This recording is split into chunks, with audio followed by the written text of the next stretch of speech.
The Blast from Our Past Network.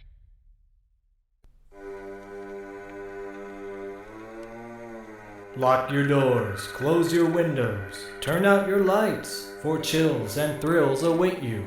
It's time for Podcasting After Dark with your hosts, Corey Stevenson and Zach Schaefer. Stay with a friend, say your prayers as grisly ghouls close in to seal your doom. Tonight's episode, Alligator, starring Robert Forster, Robin Riker, and Henry Silva.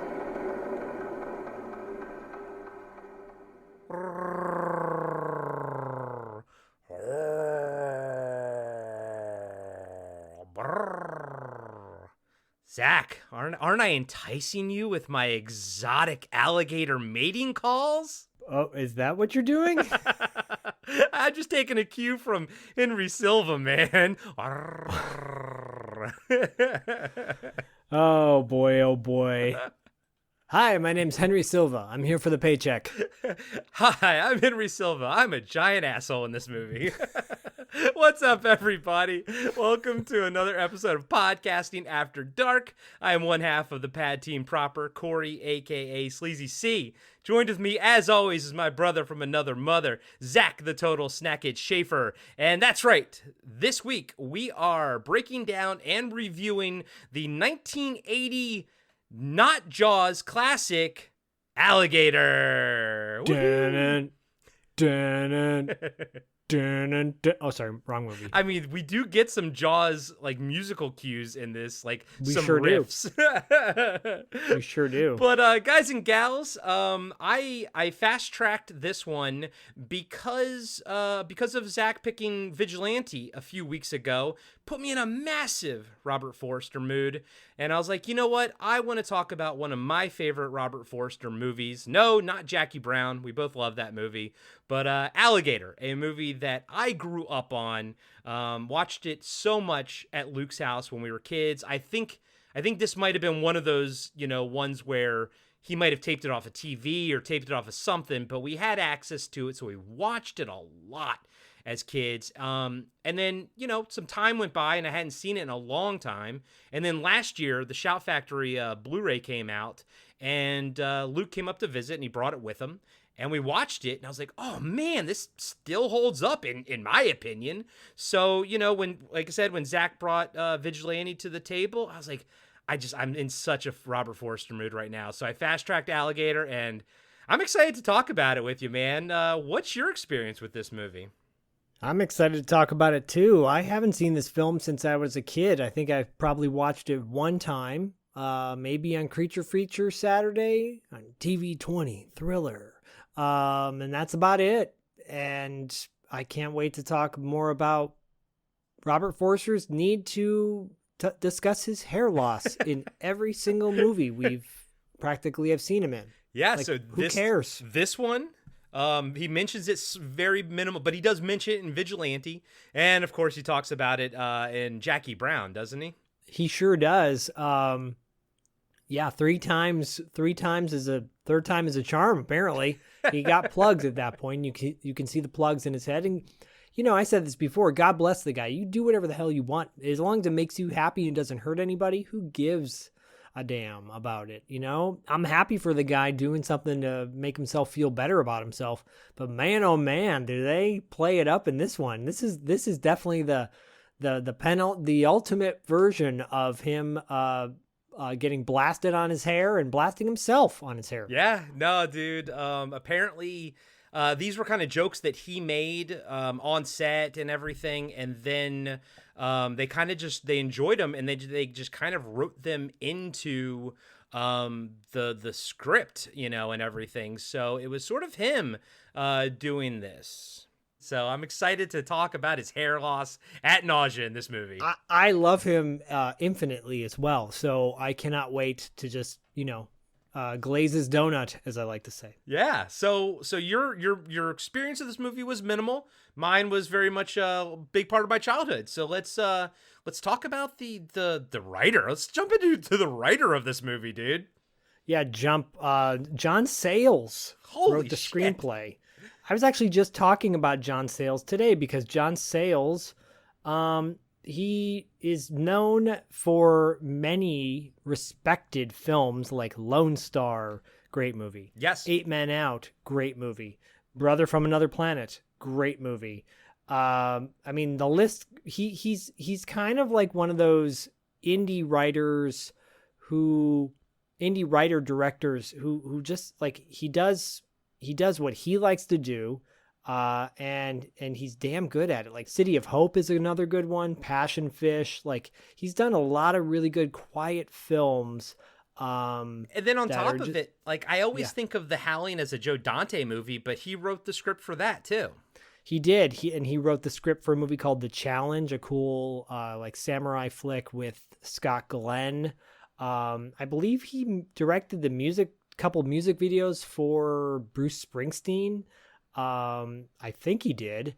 I believe it was like, what was it? Glory Days or I'm on Fire and Glory Days and Born in the USA. Yeah. Now, would you say John Sayles' script maybe elevates this movie a little bit, especially with some of the more interesting characters that he adds to it? Yes, absolutely. I think one of the strongest parts of this movie is the writing. Agreed. Not the special effects.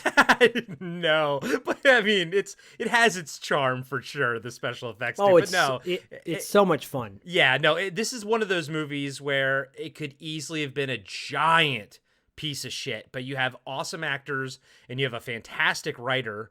We'll talk about the director in a second, but like I think you have all these little micro elements that really bring this movie up what could have been just sea-level garbage. Yeah. I think the director is an accomplished director too, and he's actually done a lot of really good movies and some stinkers that are worth watching anyways. Like Jewel of the Nile. Yeah. Well, I was going to say Collision Course with Pat Morita and Jay Leno. If you haven't seen that movie, you're in for a treat. I know exactly what you're talking about. Cat's Eye is really good. I like Cat's Eye. And have you ever seen Cat's Eye? Yes. Yep. The little, Yes. the little creature thing. Navy SEALs. Can I say that, I mean, the pedigree in that movie with Michael Biehn and Bill Paxton, I wanted to love that movie as a kid. Same. I never quite did. And same. Okay. Yeah, it's really my dad's a Navy SEAL, and he did not like that movie. So I've heard it's not very accurate. it's just a letdown. It's like it's kind of like the Expendables movie. You're like, you got all this grade A talent. Rick Rossovich is in it. Bill Paxton is in it. Charlie Sheen is in it.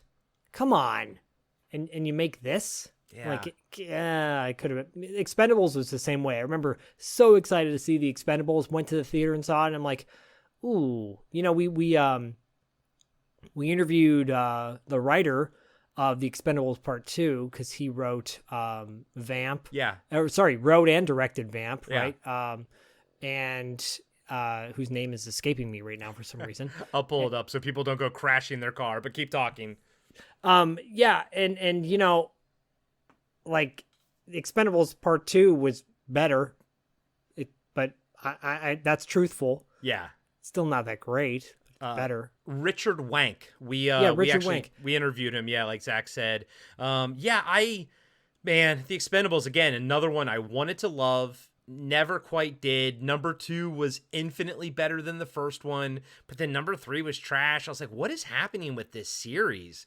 I blame Stallone. Yeah, dude. We actually had this discussion on the $2 late fee trivia. So go check that out on YouTube, guys and gals. It's up right now. We actually posted. It's on $2 late fees YouTube page, but we actually posted also to the Pad Patreon for free. You can, it's not behind the paywall, so you can easily find it that way too. But we do have some slight Sylvester Stallone discussion and Expendables as well. Yeah, come on. Chuck Norris is wearing a hat that says like Lone Wolf on it or Wolf or something. I'm like, what? Give me a break. Just give me a break with those fucking movies, man. Come on. Anyways, let's talk about Alligator. So Louis Teague, he's an accomplished director. He's done some good stuff, and he's done some meh stuff. Yeah, he's done Jewel of the Nile, a horrible fucking movie. Oh, man, that, again, should have been... you don't need to make a sequel to Romancing the Stone. No. No, that movie's damn near perfect as it is. It is perfect. Oh my God. If we were just breaking down any movie for shits and giggles, that would be one to break down. That would be a good one. And, because we're not really going to talk about too many other people behind the scenes, but let's mention the fact that this is one of Bryan Cranston's first movies. He worked as a PA on the set, and then I believe Robert Forster was in Breaking Bad, even though I've never seen it. But that was they kind of had a reunion on that movie, on that show as well.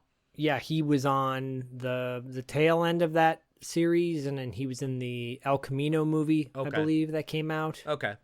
I don't know if he was in Better Call Saul. He might have been, but I'll say again, I think I said it on the Vigilante episode, he hit some rough times, as many actors in Hollywood do, where you can't get a gig, and Quentin Tarantino, saved him literally from a career of just wearing bad tan makeup and playing a bad guy in Delta Force. He's Quentin Tarantino yet again resurrects another career like he did for John Travolta. And I think Robert Forster was, incredibly indebted to him for doing that. And dare I say, moving forward after Jackie Brown, some of his best performances were on screen, so yeah. Whether it was indie movies, but he just had a very long career after Jackie Brown and prior to that. But if you look at his overall career prior to Jackie Brown, after, I don't know, the mid 80s, it just started getting rough. When you're playing like a, Middle Eastern terrorist in Delta Force, you've hit and the you're bottom. A white guy from Chicago, you're probably not, you're not Fisher Stevens in Short Circuit. Yeah. People love to talk about Fisher Stevens in Short Circuit and give him shit and throw him under the bus for that, which he doesn't deserve at all. But people don't bring up the fact that Robert Forster played a terrorist in Delta Force. So sure, I mean, actors are just working. They're just They're trying to just get paid. working. Who gives a shit? They have no Ultimately, say. Who gives a shit? Yeah. Yeah. He was good in it. He was really good in Delta Force. I love that movie. Yeah. And if this is your first time tuning into the show, Zach and I have mentioned multiple times before, but Jackie Brown is both of our favorite Tarantino films. And if this is your first time listening, go check out the Vigilante episode. I think these would be a good back-to-backer, a good double feature. I love when Robert De Niro blasts Bridget Fonda because she's being annoying. He's just annoyed with her. I know. He's blast her. It's so fucking funny. Oh, that movie's fucking great, man. It's so subtle. It's so subtle and cool. Yeah. Yeah. I used to have posters of all the actor, like one sheets of just the actors. Yeah. On my walls. That's awesome. So Robert Forster, Pam Grier, Robert De Niro, Michael Keaton, It's okay. Anyways. And of course, don't forget Across 110th Street is a fucking great fucking song. Oh, that soundtrack is amazing. Yep. And of course, Samuel L. Jackson. I mean, my man. I'm just waiting for you to continue with the cast. Oh, sorry. Yeah, so Robbie Force, and Robin Riker. She plays Marissa Kendall. Yeah. Robin Riker. I was like, do I recognize her from something? Because she looks really familiar. She's great in this, by the way. I think she's fantastic in this. I really love her character. I don't really recognize her from other things, but she's been on a lot of television shows, from Bones and Big Love and The Closer and Boston Legal and NCIS, like yada yada yada. Working actor, longevity for sure. So I thought she was really good in this. Yeah, me too. And it wasn't until last year when I was rewatching this that I was like, oh crap, I used to have a crush on her when I was younger because of this movie, and because I hadn't seen it in like 35 years, I kind of forgot about her because, like you said, she kind of doesn't she's been working a lot, but nothing in stuff that you and I sort of watch. But I was like, oh, I forgot how much I liked Robin Riker, and not just obviously visually, but like I think she is awesome in this movie. I think she does a lot more work than her character maybe was originally intended to, but she adds a lot of value to this movie. Agreed. And she actually has been in a bunch of shows that I'm sure will show up on TV Obscura at some point. She was in Misfits of Science, but Riptide for one. Yep. TV show called Brothers, which I would love to bring up at some point. And Doctor with Matt Frewer from. You were just talking about Doctor. Yep, I brought that up on the latest Territory Marks episode that I did for $2 late fee. And the famous Teddy Z, I want to talk about that one down the road too. Man, she's like TV Obscura royalty. She sure is. You know, another person who's Obscura royalty is Michael V. Gazzo, who plays Chief Clark. Michael V. Gazzo, I think I'm gonna just talk like this the rest of the episode and really mess up my voice. Dude, I love him in this movie, man. He's great. This guy, he's like he's a character actor. He's been in a bunch of cool movies. He was in Fear City, which is an Abel Ferrara film, which I really want to. Shout Factory put it out at one point, and then as they do with everything, they pulled it. So now it goes for like $500 on eBay. Forget those guys. But I really want to talk about Fear City down the road because that movie is an Abel Ferrara underrated gem, in my opinion. Now, can we bring... Looks like he was in a TV show, short-lived 13-episode TV show called Partners in Crime with Linda Carter and Lonnie Anderson. Can we bring that one to TV Obscura? Of course we can. I mean, yeah, we have to. We have to. Oh my God. They talk about another two crushes from the 80s. Fucking Linda Carter and Lonnie Anderson. Yeah, I mean, we have to. Yeah, we do. We do. He was also in Automan, which we will have to talk about at some point. Yes, dude. Yes. Oh my God. So much TV Obscura in this Alligator episode. And First and 10, by the way, I love that show back in the day. The football show. We have to talk about that on TV Obscura. We have to talk about everything. This episode is just becoming a TV Obscura watch list. Right. Playing Jag is Dean Jagger. Dean Jagger is a legendary actor from the 1950s up until, he passed away in 1991 at the age of 87. He will always be the general from White Christmas. I love that movie. I watch it pretty much every year. I even saw a play, it in play form at the Kennedy Center in D.C. one year with my mom. But White Christmas, man, I fucking love that movie. And he played the Major General who they go and try to save his ski resort because it's not snowing and he's going to lose it. And then they put on this giant play to sort of save his resort.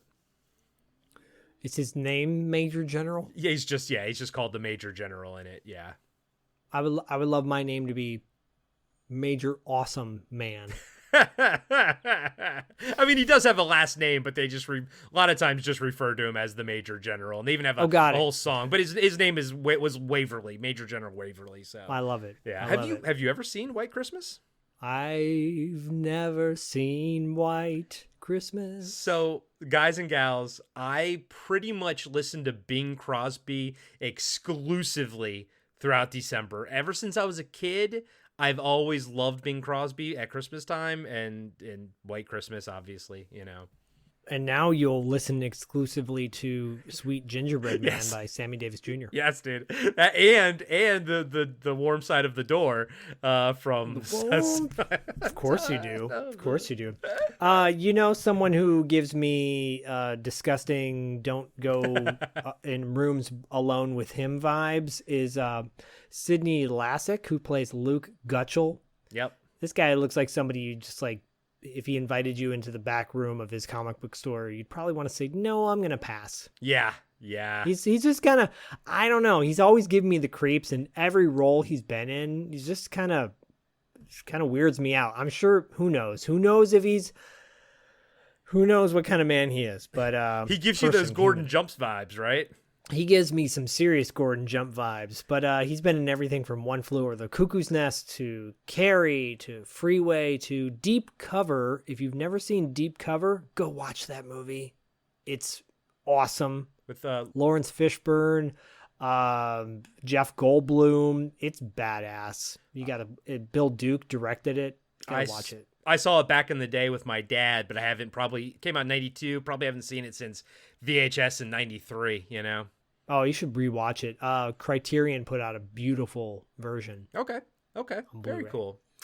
And by the way, Jeff- guys and gals, not to disparage Gordon Jump like in general, when we say that, we're referring to the Different Strokes episode in particular. Thanks for clarifying because there's one guy out there. Don't besmirch Gordon Jump. He was great on WKRP in Cincinnati. Well, yeah. Hey, I It's grew the up character. Once you play a pervert, oh boy. Once a pervert, always a pervert. Well, and yeah, I also grew up on WKRP in Cincinnati as well. Do you know that guy, Lenny Von Dolen? Lenny Von Dolen was in Twin Peaks. He was in a movie called, Electric Dreams with Virginia Madsen. You'd recognize his face if you saw him. Yeah. Really cool, really good actor. But he was on a TV movie or after school special where he played, like he molested a little kid. And it's just, he's so creepy. Like he's like the uncle or something. And ever since then, I'm like, every time I saw Lenny Van Dolen, I was like, nope. He was in an after school special. I forget the title of it, but it was so creepy. I'm looking it up now, and yeah, Lenny Van Dolen, unfortunately, passed away last year. I know, he did. Yep, I absolutely recognize him. I know who he is. Yeah. Yeah, I think it was. I forget it was like from 1985. It's called Don't Touch.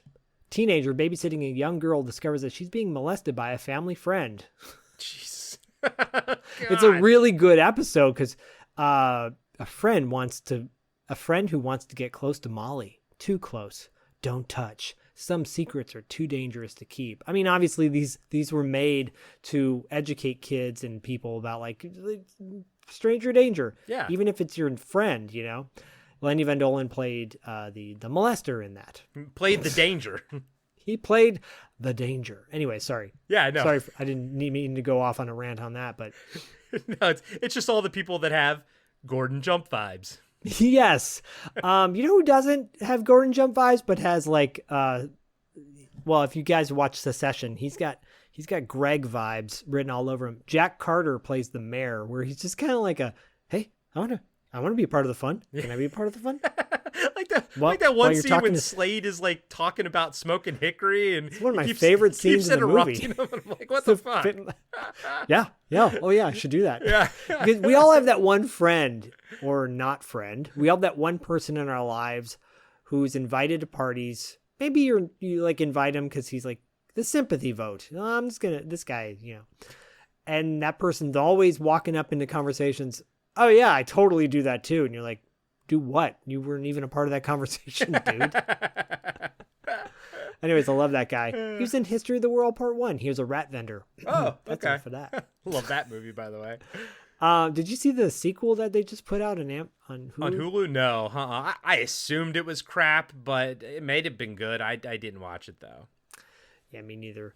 Perry Lang plays Officer Jim Kelly. One of my favorite characters in this movie. He's not in it for very long, but I think he's super memorable with how he's just the way he delivers his lines. He kind of has this devil may care attitude mixed with like, young guy gusto. And I even as a kid, I always liked him. And spoiler alert, I never wanted his character to die. I thought he was great. Me too. At first, I'm like, Jim Kelly? You mean the martial artist from Enter the Dragon and Black Belt Jones? No.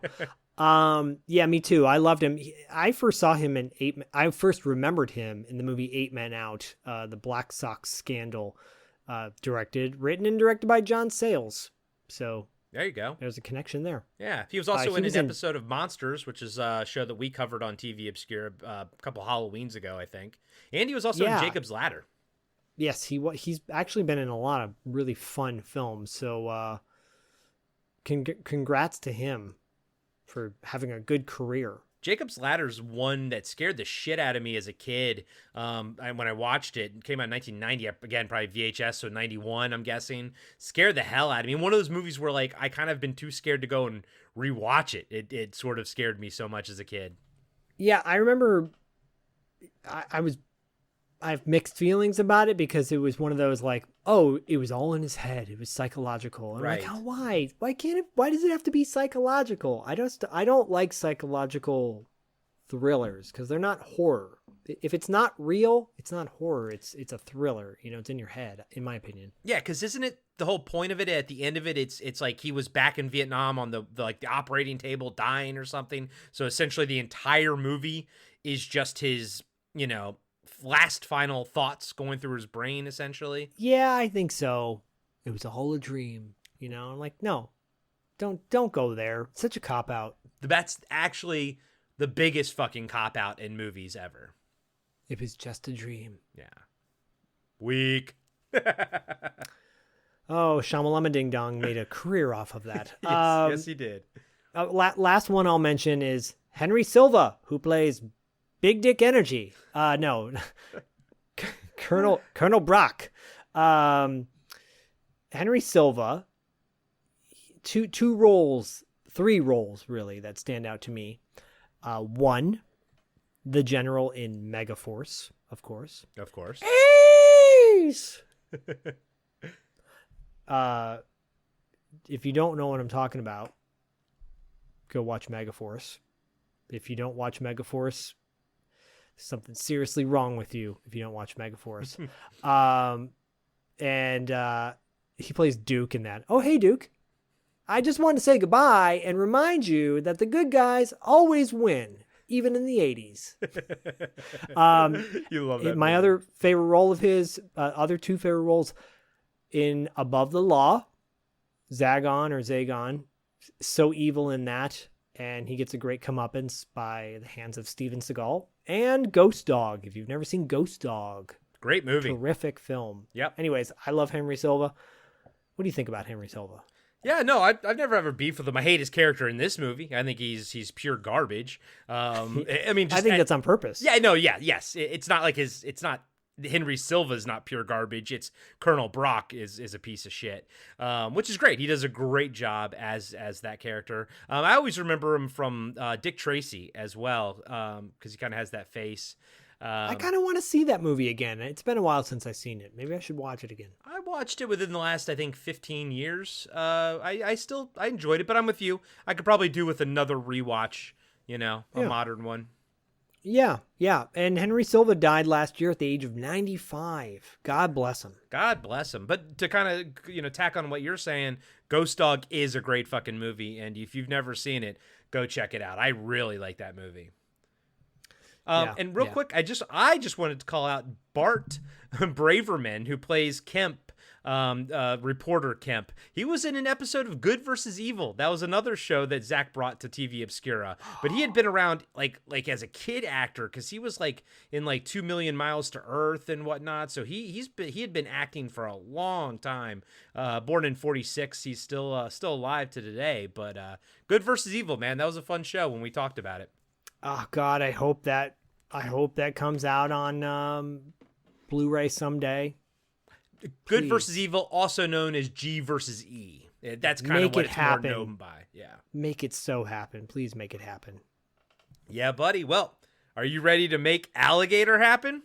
Dun-dun. Dun-dun. Big rips to Bobby Brazel in the beginning of this movie. Big rips. Big rips to him. Let's jump into Gator, not to be confused with Burt Reynolds' Gator, not to be confused with Gator Bait. Gator Bait, not to be confused with Ally McBeal. Let's get into some Alligator.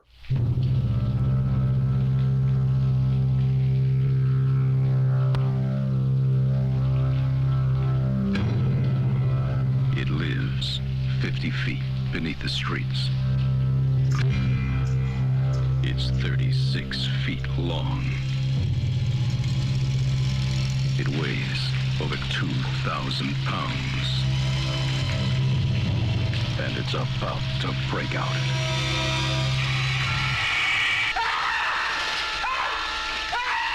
You're looking at the one who saw it. And it was big.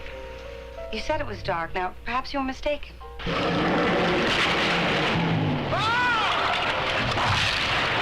alligator half that size would starve in a week.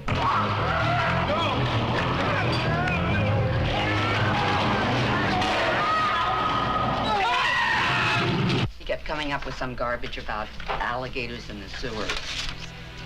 Alligators in the sewer?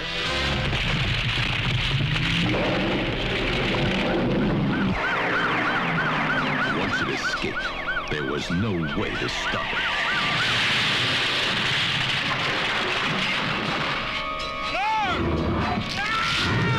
The safety of the public is my job.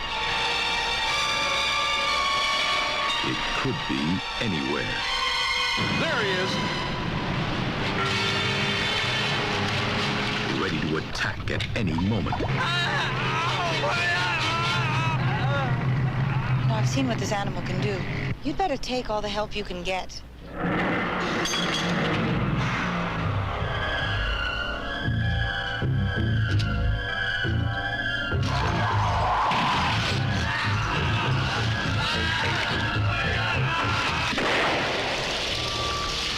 Keep coming. At first, no one believed it. Now, no one will forget it. Alligator. The movie starts on a close-up shot of an alligator with the title over top its face. We then see a man try to sneak up on the reptile, and it quickly swings its head around and snaps at him. The man jumps back into some swampy water, and the camera pulls back to reveal a crowd of people watching. The announcer says, "Whoa, and you thought that was just an old dead log lying there. I tell you, these gators are mean. They're real. And by the way, folks, you can get your own genuine Florida baby alligator and other souvenirs at the concession stand." Come on, baby, get him at the concession stand. If he had a little lisp, I think he was American Dream Dusty Rose, baby. The American Dream, baby. I love Dusty Rose. We see a young girl in the crowd watching very intently as the man goes back up to the alligator to grab it. Unfortunately, his foot gets caught in a log and he falls into the water. This causes the alligator to attack the man's leg and twist it around violently. The crowd and the little girl watch in horror as the man's leg is practically ripped off at the knee. Now that's a show! And it's also a great way to open the movie and remind you that this is not a PG or PG-13 film. This is a rated R movie. Rated R. Rated R for row. For row. Two other alligator wranglers come running to the man's aid, beating the reptile with wooden clubs. All the while, the announcer is telling everyone to stay calm, that everything is under control. The man is carried out of the water and through the crowd. His leg is practically dangling off. The announcer goes on, "Well, now we promised you gator wrestling, folks, and sometimes gators win." The little girl is watching everything very intently. Now, we find out later, and it should be noted, at this point, that this is Dr. Marissa Kendall as a kid. It is. And that guy who got his leg bit off is Bobby Brazil or Bobby Brazel. It is.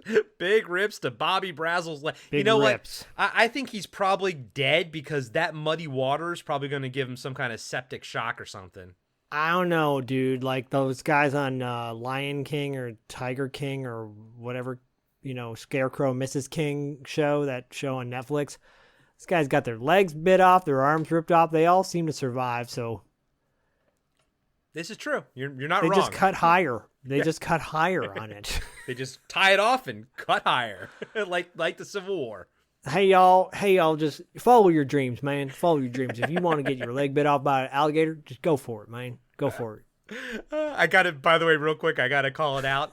As I was driving Myra to work, there was like this old, one of those like 1950s style campers, like the sort of the cool ass old bullet style, but it was baby blue. On the side of it was a giant, it looks like a decal because it was kind of coming off, but it was huge. And it was Mr. T riding a unicorn, and it said, "Follow your dream, fools." Amazing. Really? Yeah. Wow. Yeah. That is amazing. I loved it. Sure, it wasn't the drugs from your dentist appointment? Might have been. No, Myra could corroborate. She saw it as well. Sure, it wasn't the drugs she took for you? Touche. Cut to the same little girl looking at tiny baby alligators in a cage. She picks out the one she wants to take home with her, but Mom protests that they are vicious animals. The dad asks, "What about when it grows up?" The little girl says she'll give it to a zoo. She picks one of the baby alligators out of the cage and says she'll call it Ramon. We see the little girl and her family drive past a "Welcome to Missouri, the Show Me State" sign on the way. So, guys and gals, this movie is pretty much all filmed in Los Angeles. And there are a few times that I'm like, well, clearly that's MacArthur Park or something from Out of the Dark and everything, but it's supposed to be Missouri. I used to have a boss at Tower Records named Arlo Sellers. And whenever you would ask him where he's from, he'd go, "Missouri, the Show Me State." And he put his arms out like, "The Show Me State." I don't know. This is the way he said it. I loved it. I don't understand. What does that mean? What is the Show Me State? I don't get it. Well, Gordon Jump will show you. Way to bring it back. Good job, buddy. Hey, Corey, how old are you? Are you under 18? Yes. Oh, good. Can I show you something? Why did you want to know if I was under 18? Oh, never mind. For people of a certain age, like us, in their mid-40s, that episode is burned into our fucking memories. I wish that guy got eaten by an alligator. By Ramon. Ramon!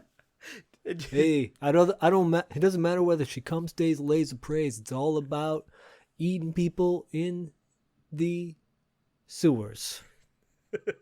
I'm not gonna lie to you.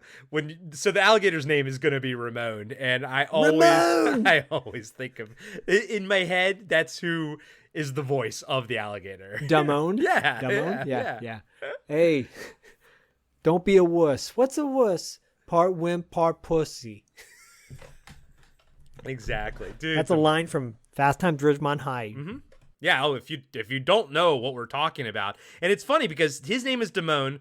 But in my head, that's literally what the voice of Ramon would be, See that dog over there, Rat? I'm gonna eat it. I'm gonna fucking eat it. Scalper. I'm just glad we moved away from the Gordon Jump segment as I'm about to say this sentence. Back in the little girl's bedroom, she puts the baby alligator into a dry fish tank. Ramon! She tells the little reptile that they have to go to bed now because she has school tomorrow. Cut to the next day, and the mom is listening to the radio.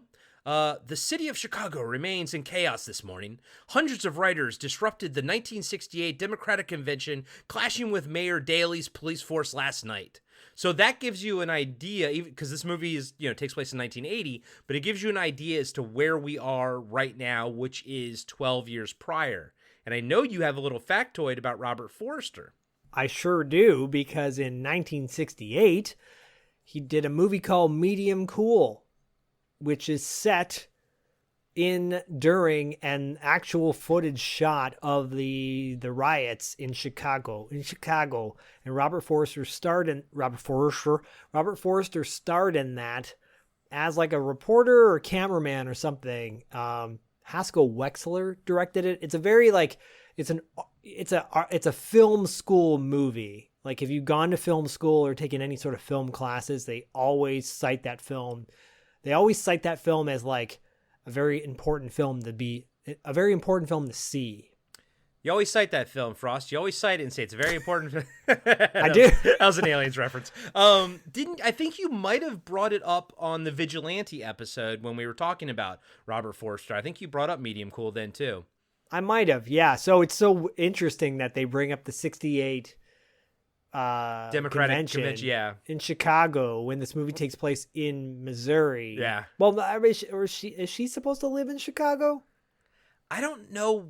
Like, so, and they also mentioned It's just that, on the news, right? Yeah, I think that's just on the news. Because and then like he's from St. Louis, at some point, or he did. Yeah, I actually don't quite know where this city's supposed to take place proper. Like when we actually get into the city, in this movie, in the body of the movie, I don't know where we're actually supposed to be. I assume Missouri, but I don't know like what city in Missouri we're supposed to be in. Yeah, it's not a knock on the movie itself, but that is a little disjointed, like location-wise, because they're in Florida, real-life Florida gator, or are they just at a swamp place in Missouri where they had real Florida gators. And they just call them quote unquote Florida gators. It kind of gives this movie an Anytown USA type of vibe, even though it's Anytown USA, which is a reference to Seinfeld, Kramer. It's from The Experts with John Travolta and Ari Gross. Okay, well, I'm referencing Kramer and Seinfeld. Oh. Hey Corey, you want to see my arcade games? Go away, Gordon Jump.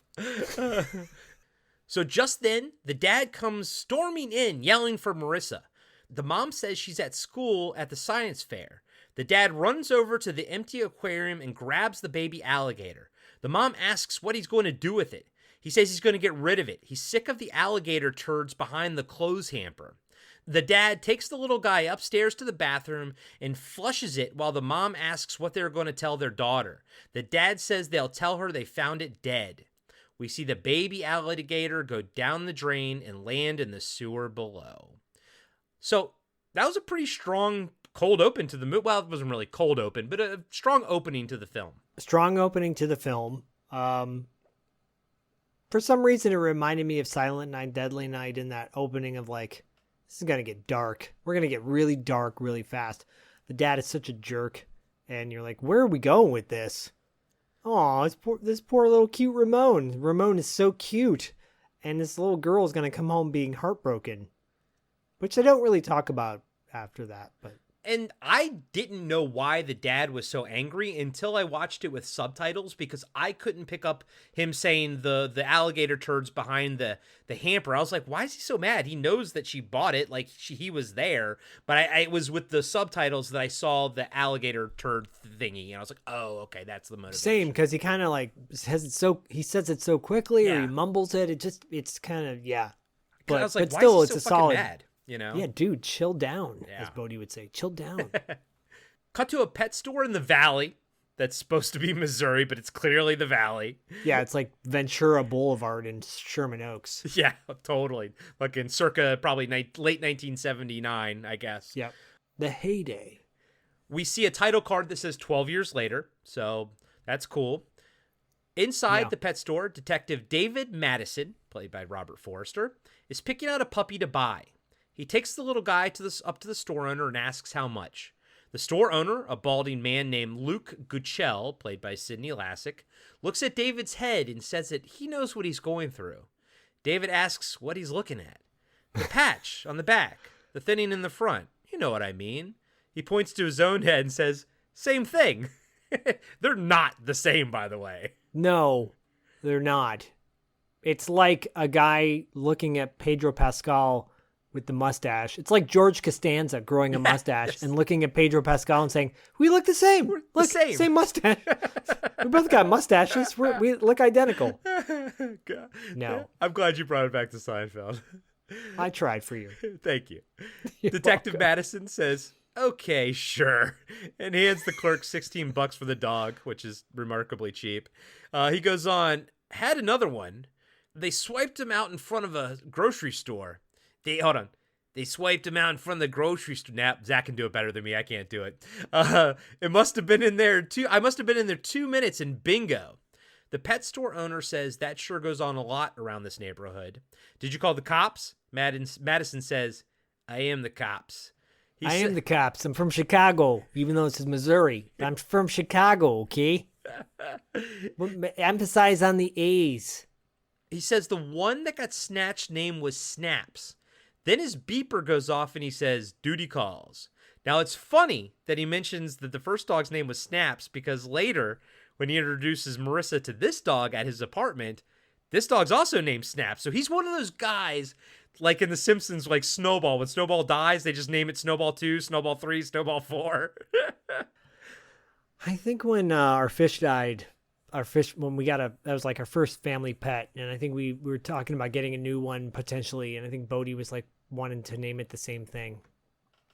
Maybe it's just something to do with having a small brain. Or a coping mechanism. Oh, yeah. But I mean, Bodhi was like, little. So. Sure.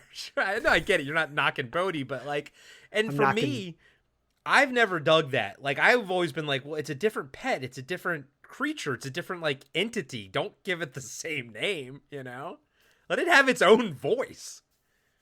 It's so weird. Right? So you're with me on that, right? Of course I am. It's weird. It's like if you have a child, it dies, and you name your next child that child's name. No, I'm kidding. That's horrible. I can't believe I just said that. Me neither. That's dark. Let's move on. Cut to the city's sewer works building, and we see workers and police officers using nets to fish for evidence in the water tanks. We see Detective Madison and the coroner examine a severed arm they found. He asks the doctor if they found anything else. He says, yeah, a Lhasa Apso floating in the same sludge tank. Madison asks, is that some kind of pooch? The doc says, is that some kind of pooch? Hey, is that some kind of pooch? I'm from Chicago, okay? Is that from some kind of pooch? Is that your Robert Forster warm-up? You always have to say, I'm from Chicago. Like how you always have to say something that kind of gets you into it. It's my lead-in. Yeah. I gotta, yeah, it's like A. I'm talking about A. Emphasize on the A. Chicago. Madison asks, is that some kind of pooch? It's pretty good. Thanks. Yours is still better. The doc says it's a breed of dog, and they have a line on who the owner might be. A police officer walks in and yells for homicide. Detective Madison says, I'm from Chicago. That's me. It works. It does. I know. And the officer tells him the chief wants to talk to him outside. The lady that owns the dog is here. As the doctor is sealing up the severed arm, he says, we got a big toe in the morgue once. Nothing else. Just a big toe. Never found the rest of them, but we figured out who it was. Had a funeral and everything. Detective Madison looks at him and says, must have been a pretty small casket. Cut to outside and Chief Clark. I just want to really, really quickly comment on the fact that the scene is over the top gore-wise because you're just like severed stuff, But it's cool, like it's by the book, He's got his gloves on. He's examining it. It's looking it's like totes profesh, as the kids would say. And later, when he kind of figures out like that the foot that we'll find out kind of doesn't match the same guy with the arm because of how they trim the nails, and we'll get to that in a second. I like how they make him a detective, and he actually detects shit, Yeah, this is like, it's got more of the like by the book Law and Order type crap. Yeah, it does. Zach's broken. He can't break out of the Chicago accent, so I think you just got to keep it going. Every episode I gotta have something. This is it. It's gotta be my thing. I can't just go into it like cold, talking like a normal person. I gotta have a shtick. We're only about 50 minutes in, and we broke Zach already. We broke him.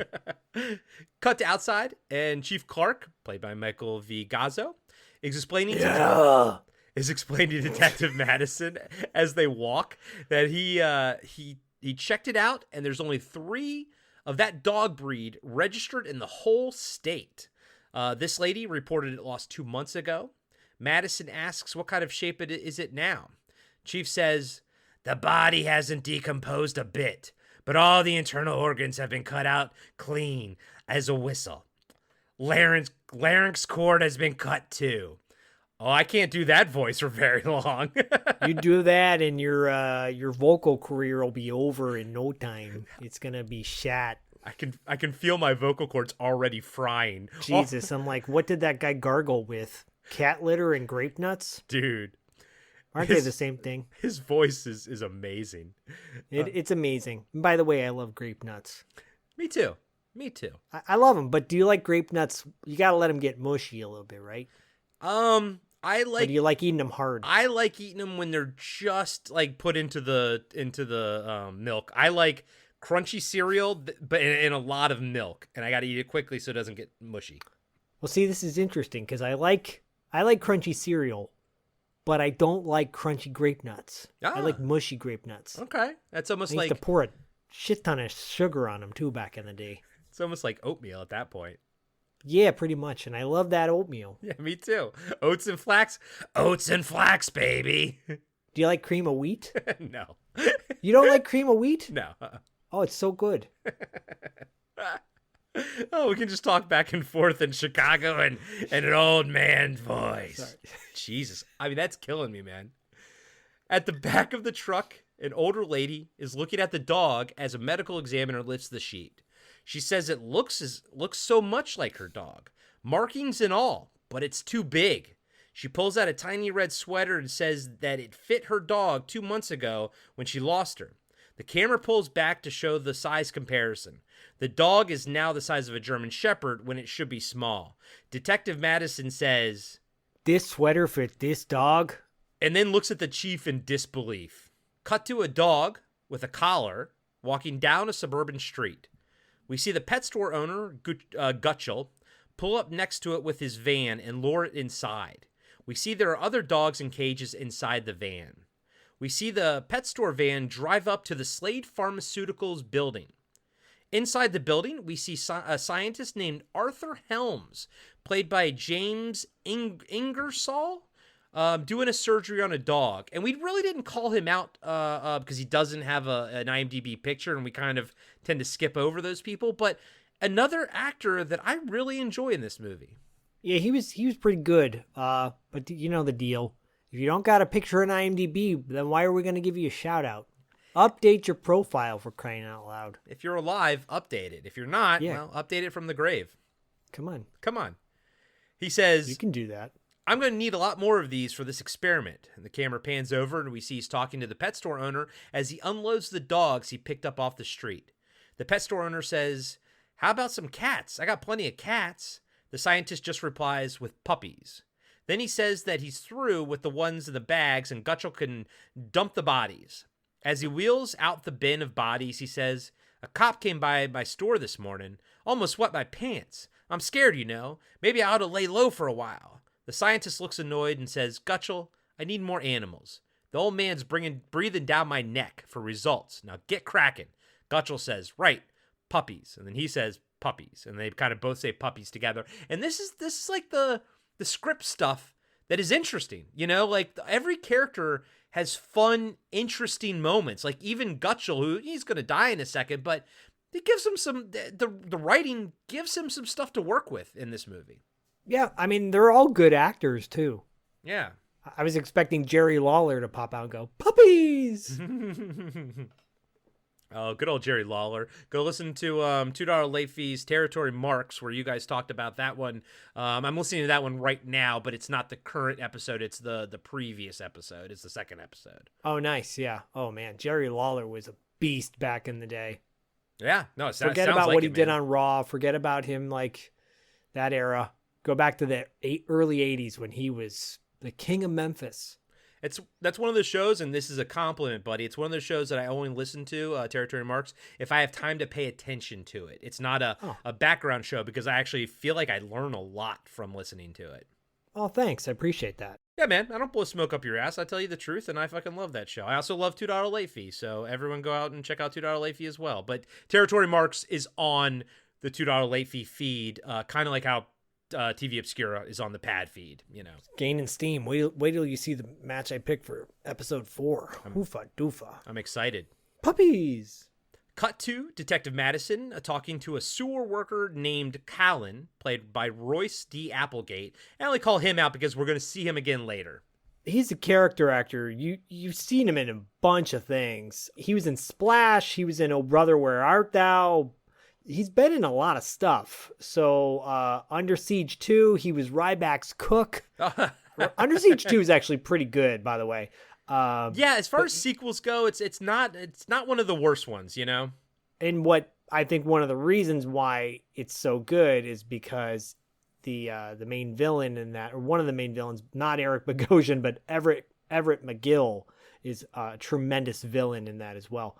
But no, he's a really well, like, you've seen him. He's a character actor. You've seen him in a bunch of things. Yeah, and he was actually in which I didn't even know existed, a Sequest DSV video game. He's like top billed in that, but it's not the show, it's a video game. I had no clue that they fucking made a video game back in 1994. But apparently they did bring him into the sort of the reboot, the Sequest 2032, sort of back in 93 to 96 when they sort of brought Sequest back.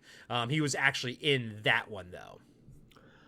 I think I remember that game. And I mean, didn't Sequest have action figures too? Man, we're going to have to bring that one to TV Obscura one of these days as well. But I used to watch that all the time as a kid. I mean, I never watched it. Okay. But I feel like it was pretty popular. Like Stargate had action figures, Yeah. you know? Yeah. God, Stargate was such a boring movie. That movie's so boring. Thank you. I am not Everyone a fan. pops boners for it. I'm like, why? It's Yeah. such a boring film. No, I'm not a fan of that movie. Not at all. I saw it in the theater and I was like, this is boring. I'm bored. And I was just like, no, thank you. And then they made a show and I never watched the show because I didn't like the movie. So, but I heard the show's actually pretty damn good. I heard the show's way better than the movie. Yeah. Brent Soldier instead with Kurt Russell, if you want to see Kurt Russell being like did you ever see Soldier with Kurt Russell where he doesn't talk? Yeah. So, yeah, I saw that. I rented that. I didn't love it, but I also didn't hate it, and I'd be open for a rewatch. But I've also heard that movie actually takes place in another universe, another like a franchised universe, but I can't fucking remember which one it is. So guys and gals, I might have to look into that, but we'll revisit that. But I've always heard that Soldier actually takes place in X universe. I just can't remember what X is. Yeah. I just triggered in my mind that maybe Stargate's one of the few movies that Kurt Russell's in that is actually that he didn't save. Yeah, I think so. I think you're right about that. So he's talking to Callan. They're in the street, and the worker, who's named Callan, is halfway in the manhole. Madison asks if he has a friend of Edward Norton. So it's funny now because that's actually a reference to The Honeymooners because Ed Norton was a sewer worker. So they made the character's name Edward Norton, but the irony is now you kind of forget it and you just think of the actor Edward Norton when they say it. You remember when he was going to bring Hulk? Like he was going to be the next Bruce Banner? I mean, he was the next Bruce Banner, but not the one that we all fell in love with. Yeah. You know what I'm saying? Like he was supposed to be the franchise. Uh-huh. Nope. No, I don't like The Incredible Hulk, that movie, even though it's technically a part of the MCU. Here's an unpopular opinion, but I actually enjoy the Ang Lee Hulk movie more than the Incredible Hulk movie. I mean, Incredible Hulk is like, I don't know. He's not one of my favorite storyline characters. Me neither. He was never one of my favorite. I think they utilized him better as just a side character in the MCU. I agree. Yeah. So, but I think the Ang Lee one's really good. I think Eric Bana is great in that. I'm an Eric Bana fan, however you pronounce his name, Bana. He's great in Black Hawk Down as well. I'm a big fan of his. Did you ever see his movie Chopper? Yes, I have. Yep. So good in that. Yep, he's great in everything. So, friend Edward... Welcome to the 5-hour episode of Alligator where we don't talk about Alligator. We've gone off on a lot of tangents here already. Callan says, he knows, Edward Norton's his friend. Detective Madison says his time card says he punched out at 3 o'clock, but his wallet and street clothes are still in his locker. Callan says he punched out for him. Madison asks, where was the last place he saw Norton? Callan says it must have been last Friday. They were opening up a section of the old system down by the drug works there. And I think he's referring to Slade Pharmaceuticals when he says drug work. Okay. Yes. That's something I didn't pick up on quickly either. Like, it took me a couple viewings. Me too. Cut to Gutchell, the pet store owner, wheeling a cart full of black bags into the sewer. He comes to a section that overlooks a deeper part of the sewer and starts opening bags and dropping dead dogs in the murky water below. We see a pair of alligator eyes watching him. One of the dogs doesn't land in the water, but instead on the concrete walkway next to the sludge. Gutchell climbs down a ladder while holding a lantern and kicks the dead dog into the water. He sees a cart creating a blockage in the sewer and hops in the water to clear the obstruction so the dead dog bodies can float away. Ugh. As the pet store owner's back is turned, we see a POV shot from the alligator bearing down on him. Gutchell turns around and screams as the creature attacks him. Good. And this little area, kind of, I don't know if it's a set, or I'm assuming it's a set, because this is, I call this Ramon's Lair, essentially, or Damon's Lair. But, like, it kind of reminds me of the set in Cyborg, in the sewer, where Jean-Claude Van Damme's doing the splits above the dude, and he stabs him in the head, you know? Yeah. This movie, miles above Cyborg. Alligator, better than Cyborg. Wasn't it Brick Bardo that he shoved it in his head? I think it was, man. I think it fucking was. Oh, Albert Pune. Side note, we're recording an episode with the guys from Action the following day from recording this, and we're going to be talking about the movie Nemesis, Albert Pune's Nemesis. Oh, Albert Pune. I haven't seen that movie since high school when it came out on VHS, like 92. Well, I think I was probably middle school, but I probably watched it when 93 or something. No, I guess I was in high school then. But I'm going to have to watch it tomorrow because I've not had a chance to watch it yet. So I'm going to have to watch it before we record. Oh, boy. Well, I'll just say that Nemesis is the... You know when you hurt someone's feelings and you want to make it up to them by doing something nice, but it doesn't go... Like, you try to do something nice, and it's nice, but it's not, like, that nice. That's Nemesis. That's Nemesis. Okay. As long as it's better than Cyborg, I'll be happy. Oh, it is. It is. That's all I care about then. Leaps and bounds. Leaps and bounds. That's like talking like a guy from Chicago living in Missouri. There you go. Whoa. Hey, everybody. Corey here. I just want to let you know that we'll be right back after these short messages. I'm John, and I'm the host of Action. Every week, I'm joined by James. Heyo. And Dustin. Hello. And each week, we review, debate, and rank a different action movie. We're creating the ultimate list of action movies. From awful to awesome. So if you want to hear 3 more white guys with beards talk about action movies. And argue about where they belong on our list. And decide you hate us because we made fun of your favorite movie. Join us every Tuesday, and you can find us on your favorite podcatcher. And Steven Seagal is a joke.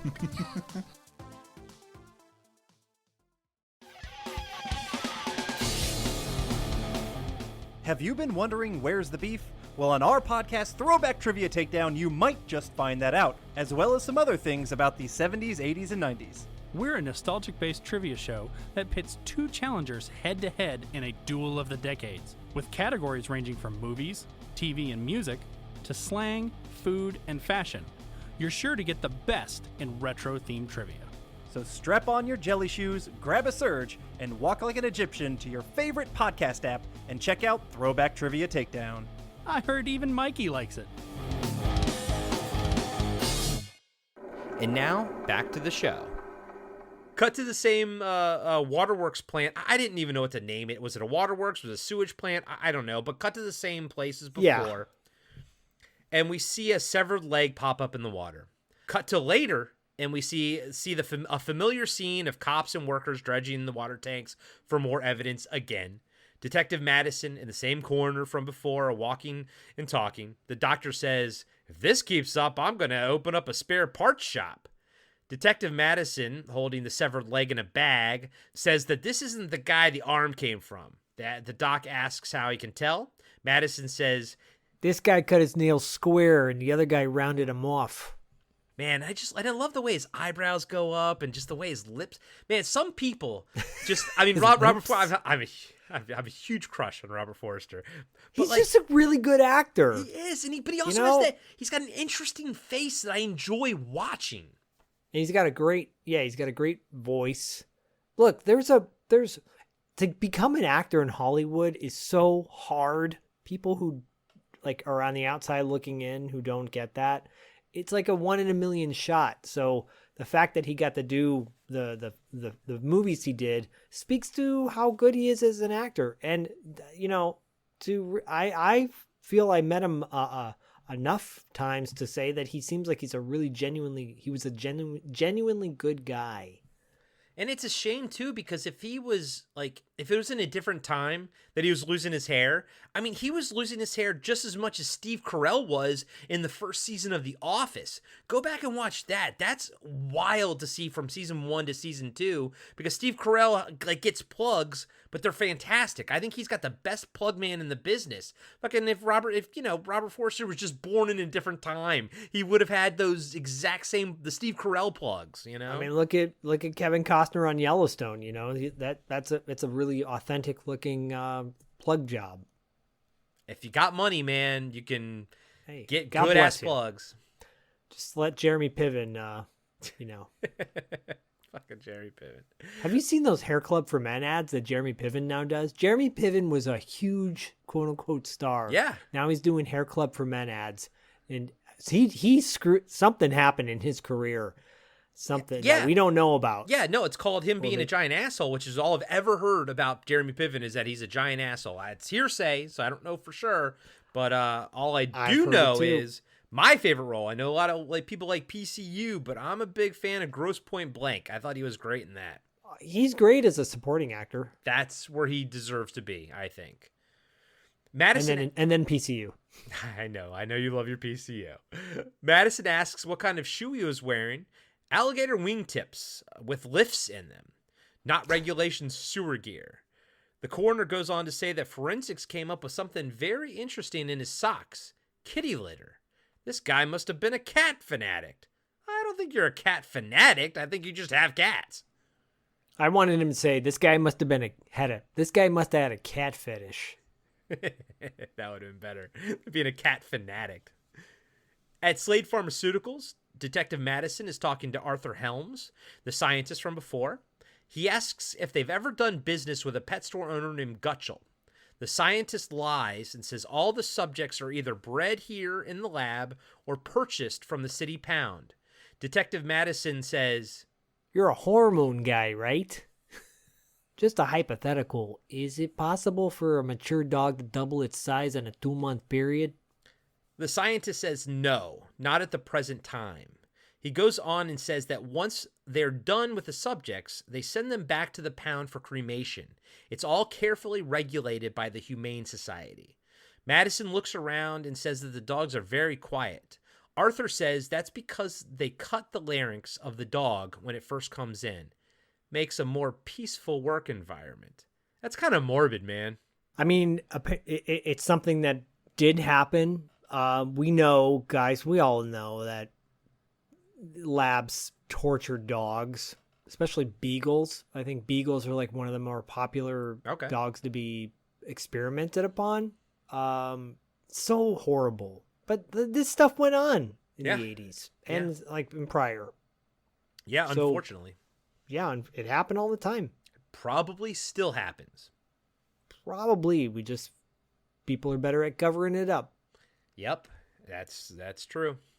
Cut to Arthur Helms talking to Old Man Slade, played by Dean Jagger. Now, I thought it was pronounced Dean Yeager, and that always reminds me of the beginning of Ghostbusters, because Dean Yeager's the one that kicks them out of the university. So in my head, I was calling him Dean Yeager the whole time. Yeah. He's talking about Detective Madison. Stop dancing around it, son. You just got caught with your pants down, that's all. The scientist says, we were very close to the synthetic hormone, sir, and I thought that we should go ahead and... Slade cuts him off. What do the police really have on you? Arthur says, well, Gutchell was paid out of the slush fund, so there's no way he can be tied to the company. I've disposed of any animals that can be traceable. It's just this guy, Madison. Again, Slade cuts him off and says, yes. I'll put in the fix. It's not the police we have to worry about. No, it's those damn yellow journalists. That's the trouble. They're out to ruin our public image. Slade goes on, now you get back to your chemistry set and I'll take care of everything. Don't talk to any reporters. Arthur says, yes, sir, and leaves the office. All this is very, very... not standard, but very recognizable, I'd say. Yeah. Yep. Cut to Chief Clark talking to Detective Madison as they're walking down a hallway, and the detective is changing his shirt. Madison says, I don't know why I have to talk to them. The chief reminds him that it's his case, then chastises Madison for not shaving. Nowadays, that's what looks cool. I know.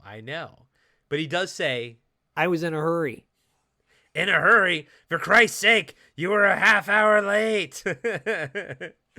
These reporters are assholes. Just watch your language in there, the chief yells back. Just watch your language in there.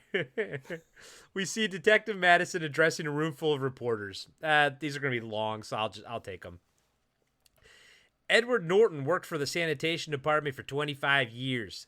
A reporter asks if they have identified the other victim. Madison answers, Luke Gutschel. Now, Luke Gutschel, Chicago. Luke Gatchell. He operated a pet store. Can you do that one for me? Luke Gutschel, he operated a pet store. Luke Gutschel, he operated a pet store. Again, guys and gals, we know who can do a better Chicago accent than... Chicago. Emphasis on the A. A reporter asks if he had a criminal record. Madison says, no comment. Another reporter asks if there's any evidence to link the two murders. Madison says they don't know that it was a murder, and if he did, he couldn't comment on it. Another reporter, Kemp, played by Bart Braverman, asks if there's anything Madison can comment on. You know, he's kind of an asshole. Another reporter asks how the bodies made their way into the sewer system. Madison says, Chicago. In this city, we use a combination sewer and drainage system. Therefore, the bodies could have found their way in at any point. That was fucking terrible.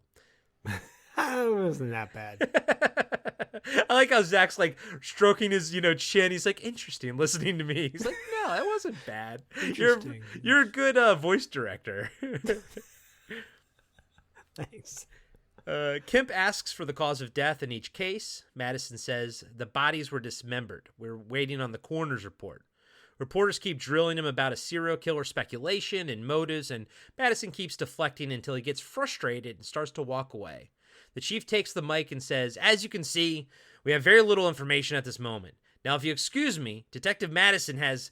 And then Kemp cuts him off and yells, Detective Madison, aren't you the same David Madison who lost his partner in the Baldwin Hotel Baldwin incident in St. Louis? Give me your best Chicago yeah. Yeah. Kemp goes on, I believe in that case your partner was stabbed to death, wasn't he? Madison looks at Kemp for a beat and says, he was shot. Cameras flash as Detective Madison leaves the room. The chief ends the meeting and goes after his detective. Walking through the police station, Madison says to Chief Clark, you ought to let me break the stolen pet angle. Give him something to chew on. The chief chastises David for looking like shit when he's supposed to represent the department. I agree with that. The detective, The detective said he had a rough night last night. He had one of those bad dreams, so give him a break. And here's what I find interesting about this movie. Clearly he's dealing with PTSD from his partner dying, but they never call it out as PTSD. Yeah, no, they don't. But they just show the symptoms, like him having bad dreams and everything. I wonder if PTSD was something that they diagnosed back in the day. Back then, probably not. I don't think they did, man. I think that's a 21st century thing, because remember, like in World War II, they just called it shell shock and shell shock. Famously, what Eisenhower or whatever would just tell soldiers to get back out there, men. Rub some dirt on it. Basically, yeah. Coach, I broke my dick. Rub some dirt on it, son. I mean, that's from Johnny Be Good. Guys and gals, you wonder why a whole generation of boys turned into shitty men, because we were never allowed to fucking embrace any emotion whatsoever. Don't be a wuss, Rat. Come on. Don't be mean. You see that, Rat? Mustache is coming in. That's from Fast Times also? Yeah. It's been a hot minute since I've seen that, but I have, it's one of those movies I watch probably once every 15 years or something, but I'm due for a watch. And I know Criterion put out a good Blu-ray of that one, right? They sure did. It's fantastic. I got to get it. I got to get that one. Yeah. The chief says he can't let the Baldwin Hotel thing throw him off his game. That was 5 years ago and nobody blames you. Madison says, tell that to the newspapers.